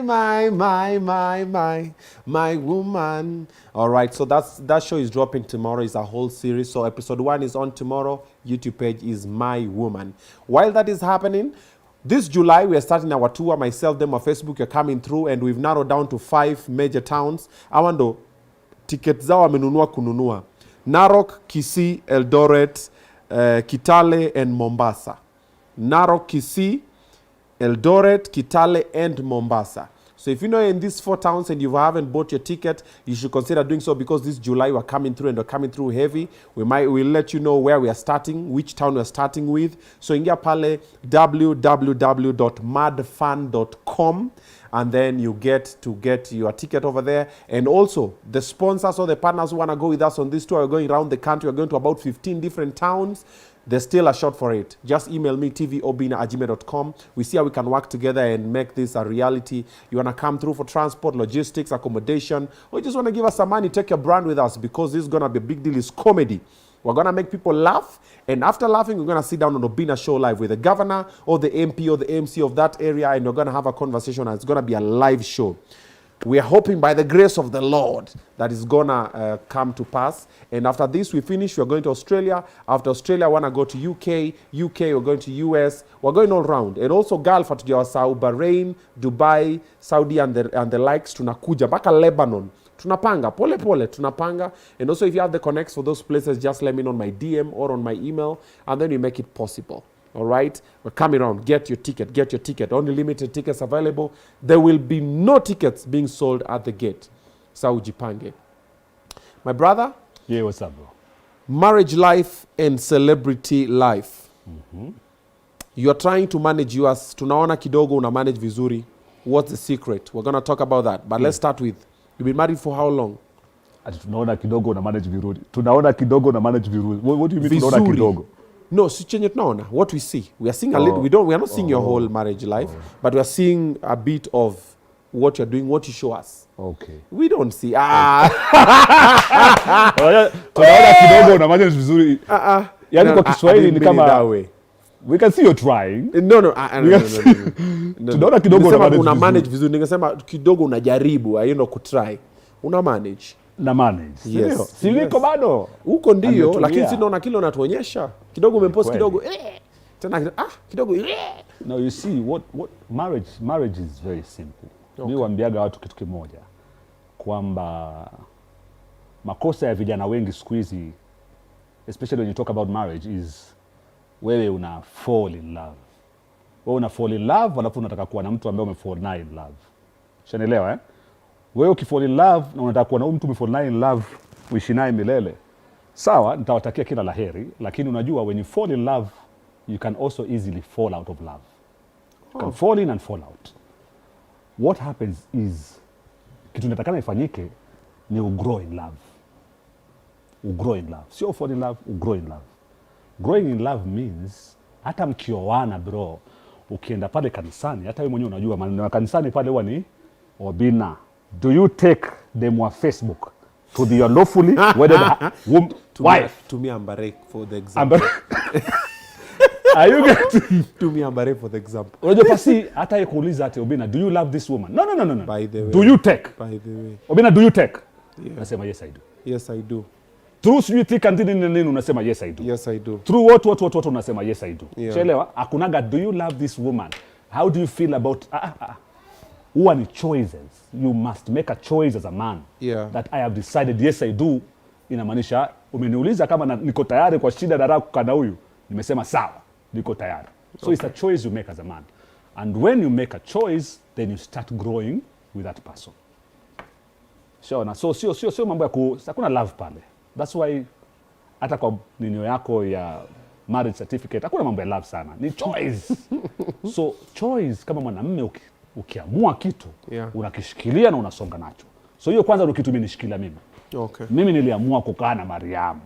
Shaona, mimi Mariamu mama, wewe ndo nimekuamua na kuchagua wewe, tukae na wewe basi. Si ati kwamba hakuna changamoto. Kunazo. Nyingi. Hata sasa tukiongea bro. Changamoto ziko. Umechoma? Ah. Umfanya nini? Bro, mimi nishawe kuchoma Mimi nashukuru Mungu kwa mke wangu. Mke wangu mzuri. Mke wangu mzuri, mimi nishawe kuchoma. What did you do? Ikaungua. Ikaungua mpaka ikawa jivu kabisa. Na hata jivu ikaenda na upepo kabisa. And she stayed. You know, it's the way you talk to your wife. Because, yeah, I went to... Unajua, wanaume wengi ni wale nyinyi wa kukataa. Ukichoma unakataa wewe. Unasema, si mimi, it wasn't me. Of course. No case, no face, no case. No face, no case. Mimi ni wa kusalimu amri. Ni mimi huyo. Ni mimi mama. Nimekosa, niko mbele zako na tubu. Kwa unyenyekevu. Kwa unyenyekevu. Nisamee mpenzi wangu. Nimekosa. Huyu ni wewe kwa hii video? Ni mimi mamangu. Huyu ni wewe wewe ndo ni mimi mama. Ndio ulikuwa na ilifanyika hivi? Ilifanyika mpenzi wangu. Mara ngapi? Mara 2 peke yake. Yaani na naomba msamaha. Lakini naomba msamaha ukweli. Naomba msamaha ukweli. Si wa kurudia. Si ya jokes. Si ya jokes. Kwa sababu kama huyu ni partner wako wa milele na ndo mmeamua hivyo, then hautaki kumhurt kila siku. Na intention zako sio kumhurt. Yeah. Shona, intention zako sio kumuudhi na kumkasirisha na kumfanya na kumvunja moyo tu kila wakati. Hapana, intention zako of course ni kumjenga zaidi. True. Lakini along the way watu wanakosea. Hata yeye amekosea tu. Ufanyika. Hata yeye amekosea tu. Amekosea hapa na pale, tumeongea, you know, because mimi namuulizaga kila siku, hakuna malaika. Hii Nairobi, hata hii Kenya, hata hii dunia, hakuna malaika. You know, hata wewe ukitoka ukienda, usitarajie kwamba ati sasa utaangukia. Utaangukia nani? You know? Ni sisi tu, we only have us. We only have us and we can only make us better. So we always talk it out. We have issues but we talk them out. Sisi we discuss na tukakubaliana na hatudanganyi. Kama kuna blanda, mi usalimu amri. Kama kuna blanda, Mariamu ya usalimu amri. Na sisi ukubaliana, tunasema okay sawa. Kutoka hapa sasa itakuwaje? Turekebishe mama. Tusiregelee sawa. Tunasonga. Hata sasa kuna kesi nzito sana nyumbani. Umechoma. Nimesalimu amri. Juzi tu na nikamwambia mama pole. Sasa wewe. Mama pole. Na akakasirika sana. Najua na watch sasa hivi. Najua na watch sasa hivi. Ni nzito sana bro. Muongeleshe. Mariamu wangu, kipenzi changu, mama wa nyumba yangu, roho yangu. Hakuna mwingine mama. Siwezi, hakuna mwingine na sitaki mwingine na sina haja. Makosa yamefanyika mama. Tena nakwambia pole. Kwa mara nyingine leo live kwenye TV. Nasema pole mama. Nisamehe. Niwie radhi. Haitafanyika tena. You can take it to the bank. In fact, hii ni recording nzuri. Hii ni recording nzuri ambayo kaa nayo mama. Haitafanyika tena. Samehe. You know, what you're doing is something that most men can't do or they choose not to do because of ego. Yeah. Like most of us guys, when we blunder, we never apologize. We never own up. Yeah. And sometimes when you apologize for sure. Yeah. You see, but what you're doing is something that is a good direction. Yeah. If you make a mistake, like Yeah. I've always told people in my life, I've made Yeah. so many mistakes. Yeah. And most of the people that I've offended, I always apologize Yeah. and I try to do better. Yeah. But most men, bro, we know, they're not on that. Mwanaume, the man is always right. The man is always right. Mimi, kakanyage. Yeah. Natembe kwa wanawake wengi. Sasa huyo ni nani unamuongelea? Unajua pia binauliza kama is that your lifetime partner you're talking about? Most men talk like that. Yes, most about your men. lifetime partner? Yes. You can't do that. Most men always feel like, you know, they never know that marriage is is a union. Yeah. There are two people who don't think the same, Yeah. but to try to make it work. It's a compromise. Yes. Most people are always like, apana, it's my way or the highway. So you find sometimes it's the woman, Yeah. or sometimes it's the man. Yeah. And the one who suffers most is the one who loves more. Yeah. Because apana, tujaribu. Staki mimi. It's a lifetime commitment. True. It's a lifetime commitment. You commit to love this person for the rest of your life. So now you must just look for ways to just make it work. Because niko hapa milele sasa. Yeah. So I must work at it every day. True. Nikichoma nasema, so that we work at it. Yeah. And we move forward. So that we... Na wewe, mbona unachoma sana? Asichomi sana by the way. Asichoma sana by the way. Unachoma kesi nzito. Asichoma sana. No. Don't get it wrong. Okay. Sijachoma sana. I think nimechoma mara 2 tu. Okay. Just twice. Do you believe in polygamy? Well, utachoma tena? Swali lako sija... Kidogo usamewe na Mariamu kidogo tena. I have no problem with polygamy, by the way, to be honest. Okay. I've never been against polygamy, to be very honest. I've never been against. Mariamu wangu akinruhusu yeye, aki-accept, I've never been against polygamy. Okay. Yeah, I mean, if someone can handle 2 wives, why not? 3 wives, I mean, why not? Sisi ni Afrika bwana. Okay. Sisi ni Afrika. Alafu nikwambie kitu kimoja na siri moja ya polygamy, niliongea na paka Buda fulani. Alikuwa ananiambia siri ni moja. Kwa wale ambao wanataka kuwa na bibi 2 ama 3. Okay. When you have 2 wives, usije ukasema kwamba this is my first wife and this is my second wife. So what happens when you have 2 wives, unasema tu, I have 2 families. This is my family. This is my family. Sijui, kuna kitu fulani kinafanyika ukisema first wife, second wife. Bibi mkubwa, bibi mdogo. Feel hierarchy. Kuna hierarchy, unaleta hierarchy na kwa na shida. Ushaona? Alafu na kuele msio kusema ati nikijenga bungalow lazima nijenge bungalow 2. Nikinunua Mercedes 200 na nunua Mercedes 202. You must have one family. Ujue tu hii ni familia yangu na kwa mfano demo wa Facebook, hii ni familia yangu na Ambare. Ushaelewa? So Ambare anapenda iPhone. Sana, atapata iPhone. Lakini demo wa Facebook apenda iPhone, labda anapenda Android. Nunulie Android. Anapenda iPhone pia huyo. Huyo aliharibika, aleta kwa kienyeji. But it's fine. Huyo akipenda Maisha, mjengee Maisha. Huyo mwingine labda hataki Maisha. Anataka labda kukaa kwa bungalow, mjenge bungalow. So usiwe na ati sasa, because you have 2 wives, everything must be the same way. Huyu kama anapenda kuku, white meat, equity. Let's say equities, no more of equalities. Equity. No. It's just this family. This family loves things being done this way. Yeah. So do them with this family that you have this way. Okay. Hii family nyingine kumbuka inapenda vitu vifanyike hivi. Fanya hivyo. Wachana na kusema ati kwamba niko na familia 2 kila kitu nafanya the same kama mjinga. Okay. Unafanya vitu kama shule. Si shule bwana. Secret to successful union, marriage? Respect. Respect is number 1. Okay. Respect is number 1 kabisa. Heshima ikiwa pale, and then giving it your all. Weke heshima. Heshima ni kwamba hata mkikosana umeweka heshima kwa yule mwenzako. Shaona? So what you're doing, because unampenda na unamheshimu, hata mkikosana unajaribu sana haraka sana kurekebisha, na ukisharekebisha hautaki tena kumuudhi na kile kitu ambacho umekifanya. Because unampenda. So umeweka heshima pale mbele, na ukishaweka heshima pale basi unatia kazi, unatia bidii. Unaitilia bidii jamani. Watu watilie bidii. Watu wana bidii. Obinna, watu wana bidii. Mtu sasa tumeoa niko na demo, hauna bidii, ufanye kitu. Chukua mpenzi wako kila siku, kila wiki mpeleke mahali, mkae kando, achana na watoto.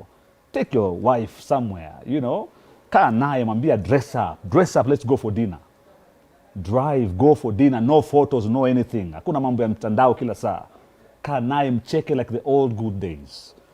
Anywe kama ni wine yake, akule kama nini, afurahi nini, mrudi home. Mpeleke holiday peke yake kwa room. Sisi huenda places zingine tu. Tutakwenda tunajificha pale weekend. Tunakaa tu na yeye. Mimi namwambia baby, mimi sitaki watoto this time. Let's just go the 2 of us. Tunakwenda the 2 of us, tunakwenda tuna enjoy huko. Anapiga kama ni drink yake, mimi napiga vitu zangu, navuta vitu zangu. Kila mtu anafurahi, tuna enjoy life together. Yeah. twang kana. Unajua mkiwa away sasa ndo raha.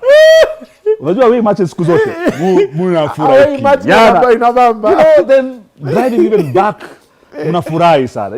So hizo vitu once in a while. Yeah. You must put in some work, bro. You must put in some work. Yeah. There has to be work in respect it. And then put in some work. Put some work in Yeah. it. Alrighty. Yeah. There you have it from the man himself. Put in some work. There's always effort, bro. The effort has to be there. All right, as we wrap up, is there any burning question you guys want to run it by Mwakideu here? They were talking about the is my pay bills radio station. Nasema ni scam. Si scam. Si scam. Nayo si scam, kiukweli, but I hear them when they say zimeharibu radio because there are too many. You know, zinapaswa pia zipangwe kidogo. Zisiwe mingi sana kwa radio because when you hear radio presenter naongea tu pay bill, kidogo tena kidogo pay bill, you know, because you want content. When you tune into radio, unataka kusikia content. Zikiwa mingi zinaharibu radio. Lakini kwamba ni scam, sio scam. Yeah. There you have it. All right. Watu wamekwama kwa mechi ya nje akishuali. Yes, mufocus. Mufocus. Tuleze kuhusu safari ya siasa. Alishaongea ni wewe ndio ulitune in late. So after the interview just go back and then you'll watch. We already spoke about that one. Are they in good terms? Oh wow. Okay, no. That one let me okay. Mwakideu, you're such an amazing person. I follow you each and every day.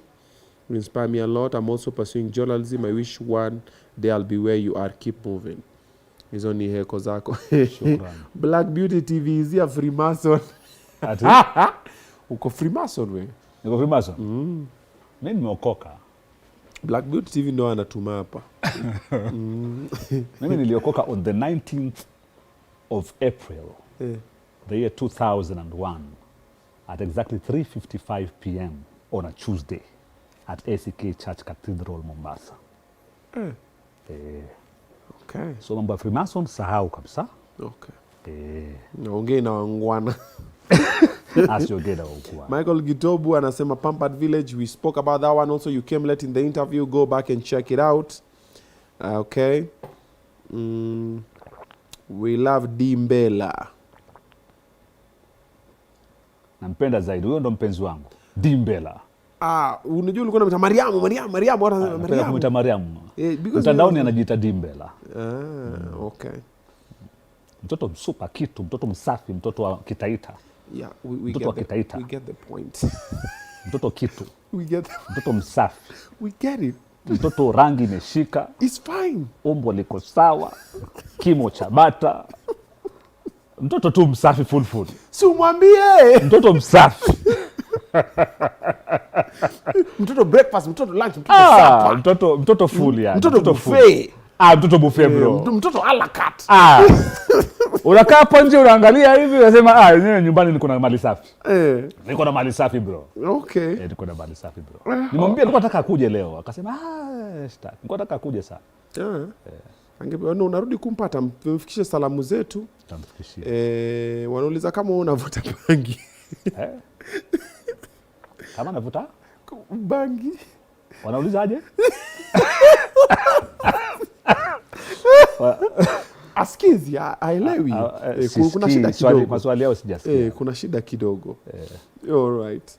Yeah. So what we do, just before we wrap up, so the hoodie for Tech Globe, I'm going to give it on the page for Tech Globe on Instagram. Just go Tech Globe Tours and Travel, comment up a hoodie, and make sure that you follow the page. One person is going to win. Actually, now we have 2 hoodies. From the previous Asoro interview, there are 4. Yeah, from Asoro interview, we have from Claudia's interview, we have from this interview, and from Mungai Eve's interview. Those are 4 different hoodies that I'm going to be giving. And I might just decide and throw in a little something, you never know. So just follow Tech Globe Tours and Travel on Instagram. Comment hapo mazeni nini wambie, or hii weekend umejua anaenda Eldoret. Na sana kama uko Eldoret, mambo yako inaweza kuwa iko Lualala. All right. Now, the other conversations guys are asking here, we've already spoken about. Oh, this one is interesting. Are you going to reopen the restaurant? That one is an interesting one. I might do it. But you see, right now, I'm looking for a space where I either buy the land, I'm a lease. I don't want a landlord anymore. Your landlord drama staki tena in my Kiona whole pesa life. inaungua anakuwa na tamaa. Yeah, staki. Okay. Yeah. Okay, I think we'd wrap up with this question, which is gonna make a lot of sense. This can be a very insightful conversation. Can Alex advise men who beat up their wives in front of even kids? This is what I would say. Remove even kids. Let's talk about men who are physically abusive to women. Leave even wives, girlfriend. There are people who just, kuna wale wanaume tu, yani there's just that. Let's talk about that. Well, first of all, I'll tell the women out there who are watching this show, if you have an abusive Partner. man, Yeah. leave that relationship now. Yeah. Leave that relationship now. I have daughters. I'm raising 3 daughters. Yeah. Nice. I'll I tell have them 3 the daughters same too. thing. Yes. Yeah. And I have a sister also. So I'll tell them the same thing. If you have an abusive man, leave that. Wacha watu abusive wakae kivyao. Wajipige punyeto tu. You know? Hawezi kuwa bro. We ni nani bwana? We ni nani bwana? What do you mean? Who are you? Who are you? We ni nani bwana? You can't be abusive to your wife or to your girlfriend. Unampiga kama nani? Unaelewa? So you in fact that is hata kwa radio. Anytime ukinisikia kwa radio kwa show yangu, hiyo discussion wasina. When a girl comes at kwa show ametuma SMS nini and we having a conversation and I'm, you know, lakini jana alinipiga, I stop completely at that point. I stop completely. Namwambia, na bado uko pale. Hapana, kwanza kabisa lazima umwache. Tondoka. Mwache akae peke yake. Muondokee akae peke yake. Ajipime, you know. Hao watu abusive watakana wawachwe kwanza. Wajifikirie sana. You know, because you can't be coming with your stories at wengine, you know, I saw my mom, this thing used to happen at home. Sawa basi, jipime, wewe mwenyewe ukae peke yako, ujifikirie. When you come back to your senses and you can actually relate to other human beings without being violent, then sawa, you can have a relationship. But if you can't have a relationship, then tulia. And to men who are doing this, there is an option of walking out. It's a good one. Usiingie kwa zinaitwa nini, kwa takwimu jamani. Yeah. Usiingie kwa takwimu za kwamba ati takwimu za wanaume fulani 10 out of 20 people wanapiga mademu, wewe uko kwa hiyo takwimu katika 10 out of what? Yeah. You can't do that in front of kids. I mean, hata pia kwa simu, yeah. hata coffee, hata pia kumrafa pile. You know, you can always walk out of the situation. Itakusaidia sana. Walk out of the situation. Wende ukajifikirie kule, utulie, akili yako itulie kabisa, ukirudi, ama even if you want to walk out for a week. Yeah. Even if it's for a week, even if it's for a month. Ukirudi mwambie mazee, mimi last time mimi ningekuvunja. Lakini nili walk out because ulinikasirisha sana. Ningekuvunja. So please don't do that again. Yeah. Because inaweza kufika wakati pia mademu akakufikisha mahali kiukweli. It happens. It happens. Solution, walk away. When that happens, walk away. Yeah. Do not do it. And then again, we've seen a lot of cases where umeanza pole tu alafu unashtukia mgonga vibaya, ameanguka vibaya, kidogo yuko hospitali, kidogo na case. Amacha tu afariki tu. Coffee too simple like afariki, bro. Now life has changed completely because of a reckless decision. Can you imagine? That you made from impulse. Can you imagine? Like you see the small boy who's now suffering in with the police situation. Yes. I see that situation, my heart bleeds. I'm like, the boy is 19. One small wrong decision. Huyu police means atakupiga nini, shika ngumi, kofi nini. The boy has been roughed up so badly. Now he's trending all over. Nobody ever knew this boy. Nobody ever knew the mother. The family is out there. Bro. There's a guy, one of my mentors who used to tell me just 5 minutes of something can ruin your lifetime testimony. Everything you've built. Everything you've built. Everything in only 5 minutes. Everything you've Even built. 1 minute. Yeah. Everything, Obinna, everything you've built. Inashuka chini. Push it down. Look, even at a house can be built in years, but bring it down one day, a couple of hours, D4 too, nagonga house. You're like, this house, tomorrow zile zinakuwa demolished. People have built houses. Oh, this was riparian land. Someone built it over years. Bungalow, mansions. Yes. Bro, that all effort. Small mistake. Hey, me, I choose to walk away. Mimi natembeanga very fast. At least you walk away, the next morning you will wake up as Obinna bado. True. The same guy. Same guy. Because you walked away. Yep. You wake up at the same guy, Alex Mwakideu bado yuko. because I walked away. Put your head down, walk away. Yeah. And this brings me to the conversation of this month. June is Men's Mental Health Awareness Month. Yeah. Most people are not talking about it. Yeah. Especially us men, because inakuanga zile unajua nikiongea watafikiria pia mimi nakuanga na shida fulani nini ama ego ama some don't know. Yeah. Ama some are just like tuanzie wapi. Yeah. What's your take on mimi niko hapo kwa tuanzie wapi? Tuanzie. Yeah. Uko hapo kwa tuanzie wapi? Hapo kwa tuanzie wapi? Okay. Yeah. So I'm organizing a walk. Yeah. It's an awareness walk. Yeah, I know about it. Yeah. Yeah. So if you have time on that day, it will be a Saturday, come through. You know, when people see guys like you come through, because I'm sure that people are still, because it's an Obinna initiative. I'm like, it's not about me. Yeah. It's about men. Nobody's doing it. Yeah. So let me start. Yeah. Next week, Alex will do it better. Yeah. Another person will do it better. Then the more we talk about it, the more now what pay attention. At least wanaume tujue tunaweza. Like you, there's some times when you have a long day, you'll go home and tell D, Leo. Then you'll vent, then you'll feel. Yeah. But most men don't do that. Yeah. Unamwongeleshaje mwanamke? Kangumu. Usiongeleshaje? All the men here, like even all these my employees when you meet, niaje ukwaje? Niko poa. But hawako poa. Kuna msee ana fare, kuna msee ana chakula, kuna msee kuna situation kwa nyumba, kuna msee ni mgonjwa. Then also men hospital, pop painkiller, meza painkiller, relax. Yeah. Nile tu hospitali to check up. Blood pressure iko wapi? Nini? So I've started the conversation. Yeah. I hope the likes of you and other reputable gentlemen in the country also join in the conversation. Yeah. Tusaidie vijana bana. I'll definitely join in, bro. Yeah. I'll definitely join in. Just one thing I want to say. Yeah. That this is very personal. You know, wanaume pia sisi sema wanaume wanateseka, it's true. Yeah. We need to have this conversation, whether we like it or not, because the conversation must start. And I'm glad you've started doing something about it. Yeah. And I'm glad you're talking about other men also who are trying here and there to start. Lakini vijana na kizazi cha leo kinahitaji mwelekeo. Vijana na kizazi cha leo wanahitaji sana mwelekeo. Hawana role models hapa juu. Watu wanajaribu vitu kivyao tu. Shelewa, a lot of young boys are trying things on their own. True. They need to be directed in a way. Lazima tufunguke tuanze kuambia this is how things are done. Hakuna mtu anaongelesha maboi mazee. Hakuna mtu bila kwambia anaongelea vijana kila siku hata kwa radio every day nasikia kijana anaongea hivi nasema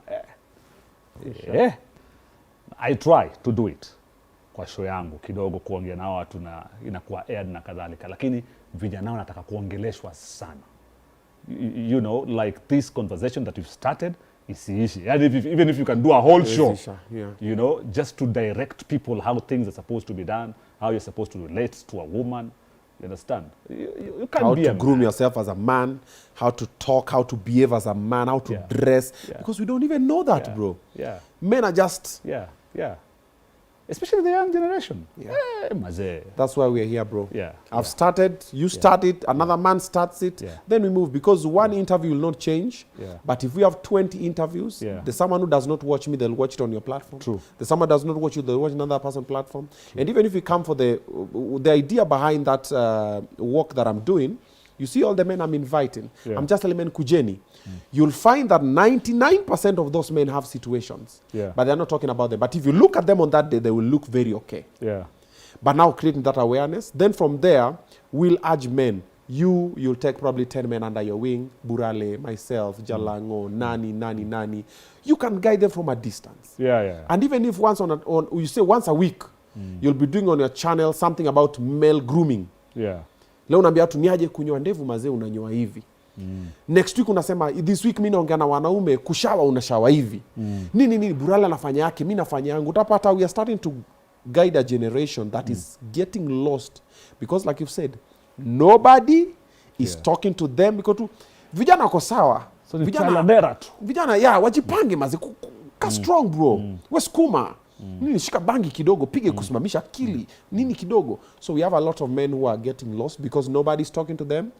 And the ones who are trying to talk to them don't know how to talk to them because we are not professional counselors. It's true. So once we start talking, men will know it's okay for me to ask.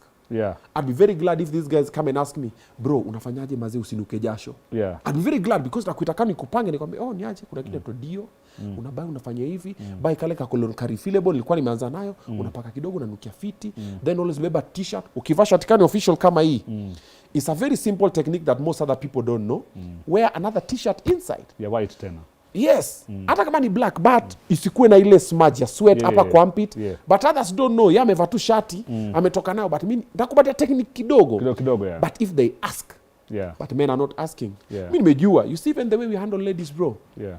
If we sit down on setups, bro, mimi mbaya. Mimi nikishika dem yako hivi. Noma.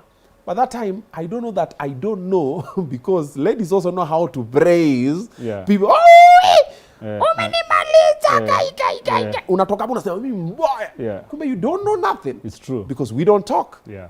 You see. So when we start the conversation, let's hope it will continue because it's not needed to end. True. You see the way girls talk. They talk about menstruation.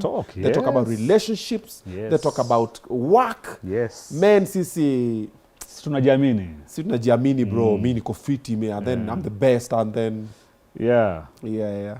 So let's hope it will happen and let's hope the guys will come and let's hope the county government will allow us to do the peace walk. And they'll give us the security to do it as well and we start. Let me thank you for coming through for the show. You're welcome. Swali la mwisho anauliza hapa between Manchester United na D. D, come on, what kind of a question is that? Wanauliza hapa sio mimi. Hilo ni swali gani? Hiyo ni swali gani nyinyi? Hilo ni swali gani? Unasema waambie Manchester ndio hii. God alafu D Buddha. God D. And then every other thing. Yeah. Who's your favorite child? No, I don't have one. To be honest, I don't have one. By the way, to be honest, I love them all. Okay. I don't have one. Okay, that was a trick question. Yeah. Thank you for coming through. You're welcome. This interview has been very eye-opening and also very emotional in some parts and very inspirational. Asante. Karibu. Kesho Tuesday. Yeah. Shughuli asubuhi. Yeah, shughuli. Mapema. Kabisa bro. Wanakupata wapi? Kwa wale wenye wanacheki bado hawajakusikia kwenye radio waambie. Bonge la Radio 47. Hapa ndipo 103.0 ukiwa Nairobi unatupata safi kabisa. Kesho kuanzia saa 12 asubuhi we have one of the biggest breakfast shows with Papa Mwashumbe, Emmanuel Mwashumbe, every morning 6 to 10. Ukitune in utaenjoy. Mimi I guarantee you 4 hours of full entertainment, good times and inshallah for real. By the way, if you've never listened to Radio 47, kesho sikiliza. Ukiwa Nairobi 103.0. All right. Tuko mtandaoni pia. Hapo sawa. Baby, sikuja usalimia Alex Mwakideu. Namjua huyu. Ule tulikutana kwa show ya Trick akaniambia ananipenda, sijui kama bado ananipenda. Anaambia kila mtu anampenda. Sonko pia alimwambia anampenda. Anaambia kila mtu. Niliwatch show kwa Sonko. Vienyeji. Sonko akiwa hapa. Vienyeji wanakwanga hivyo. Hata kwa bibi wa pili wa Sonko. Sonko alikuwa anaenda attachment. Ulikuwa unaenda attachment. Hapo naweza tulia hata ukinipea chance siwezi kataa. Miaka pia nakimbia. Kweli. Nikwambia kama Sonko vile nimpigie Mariamu akuongelesha. Hakuna haja. Maji tutapana finali. Yes. How you doing? Good. Uko fiti? Yes. It's good to see. Ulikuwa unakaa fiti kwa ile video ulikuwa mnatembea na Obinna umevaa dress fulani hapo nini nini na alinishtua. Nikasema huyu ni demo wa Facebook. Alinishtua sana. My husband shida tu ni cheating. Nakupenda watu wa roundabout. Unaona watu wa roundabout? Unaona fika roundabout unazunguka. Type ya. Sema tu ambare, wacha kusema watu wa roundabout. Wa roundabout ambare. Usimwambie tu atulie kwa ndoa kama wewe. Oh, kuna ndoa eh? Okay. Mpaka tumeenda ushago kwao na yeye hajaiambia mtu. Mama County. Kuja. Okay. Wacha nikuintroduce sasa kwa mwingine. Sasa huyu anaitwa Mama County. Mama County. Mimi naitwa Mama County. Mwanamke ako na ndevu. Si mketi jamani. Tuketi Ketini jamani. Ketini. Ketini kidogo tu tukimalizia. Baby wewe tushamaliza. Wewe unaweza nini? Siweke namba yangu. Nitakupigianga for emergency. Baby. Niko na issue ya radio na kuambia. Madam. Wewe dondoka. Wewe ni fisi. Wewe ni fisi. You too. Ni sawa. Hii ni final tu. Songea Mama County. Sawa, bila tu. Na mimi ndo Thank you so much. No problem. Sawa. Huyu ni fisi, ule muogope. Hao anashikanga mimba hivi. Vienyeji. Hata umsalimie tu hivi kesho. Mademu waremba washikangi mimba. Lakini vienyeji. Akina Mungai hivi wanatembea huku mimba ngo. Hawashiki. Demo Facebook. Kesho mtasikia tu. Na I swear itakuwa yangu. Huyu anaitwa Mama County. Mama County. Mama County natoka Kibera. Nilitoroka ushago. Bwanangu alikufa juu walisema wanawake na ndevu wanaoa mabwana. So nikakuja kujificha huko. So tuna survive hapa kule. Nimefurahi kukuona. Asante sana. Nasema sauti yako nyororo kwa radio. Sauti kubwa. Kicheko yako. Asante. Crazy.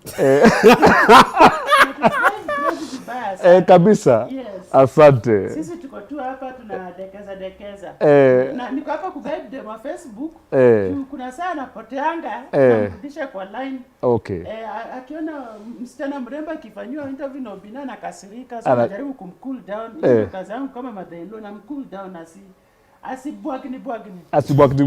Yes. Thank you so much. All right. Asante Mama County. Mungu akubariki. Na wewe ubarikiwe sana. Amen. Tunaona after hapa. Okay. Hiyo ni Cigar. Okay. Mungai Eve, njoo kidogo jamani. Come, introduce you to Alex Mwakideu. So Mungai Eve is in the building. We are going for our interview next. Hey, now okay. All right. Wow. Hey. Okay. How you doing? Hi. You look Mbona amazing. huyu hug? Akafiti. Okay. Yeah. Karibu kiti hapo kidogo tu. Yes. Have you guys ever met? No, we've never met. No, we've never met. Yeah. Yeah. Alex Mwakideu, Mungai Eve. Pleasure Yes. to meet you. Yeah. I'm a big fan. Pale kwenye mtandao wa YouTube. Alrighty, we're coming up next with Mungai Eve. Chief, asante sana. Thank you so much. Bro. Asante sana. All right. Wacha tumalizie hapo guys. It's a wrap. I'm seeing you guys in the next 10 minutes with Mungai Eve. You have the conversations.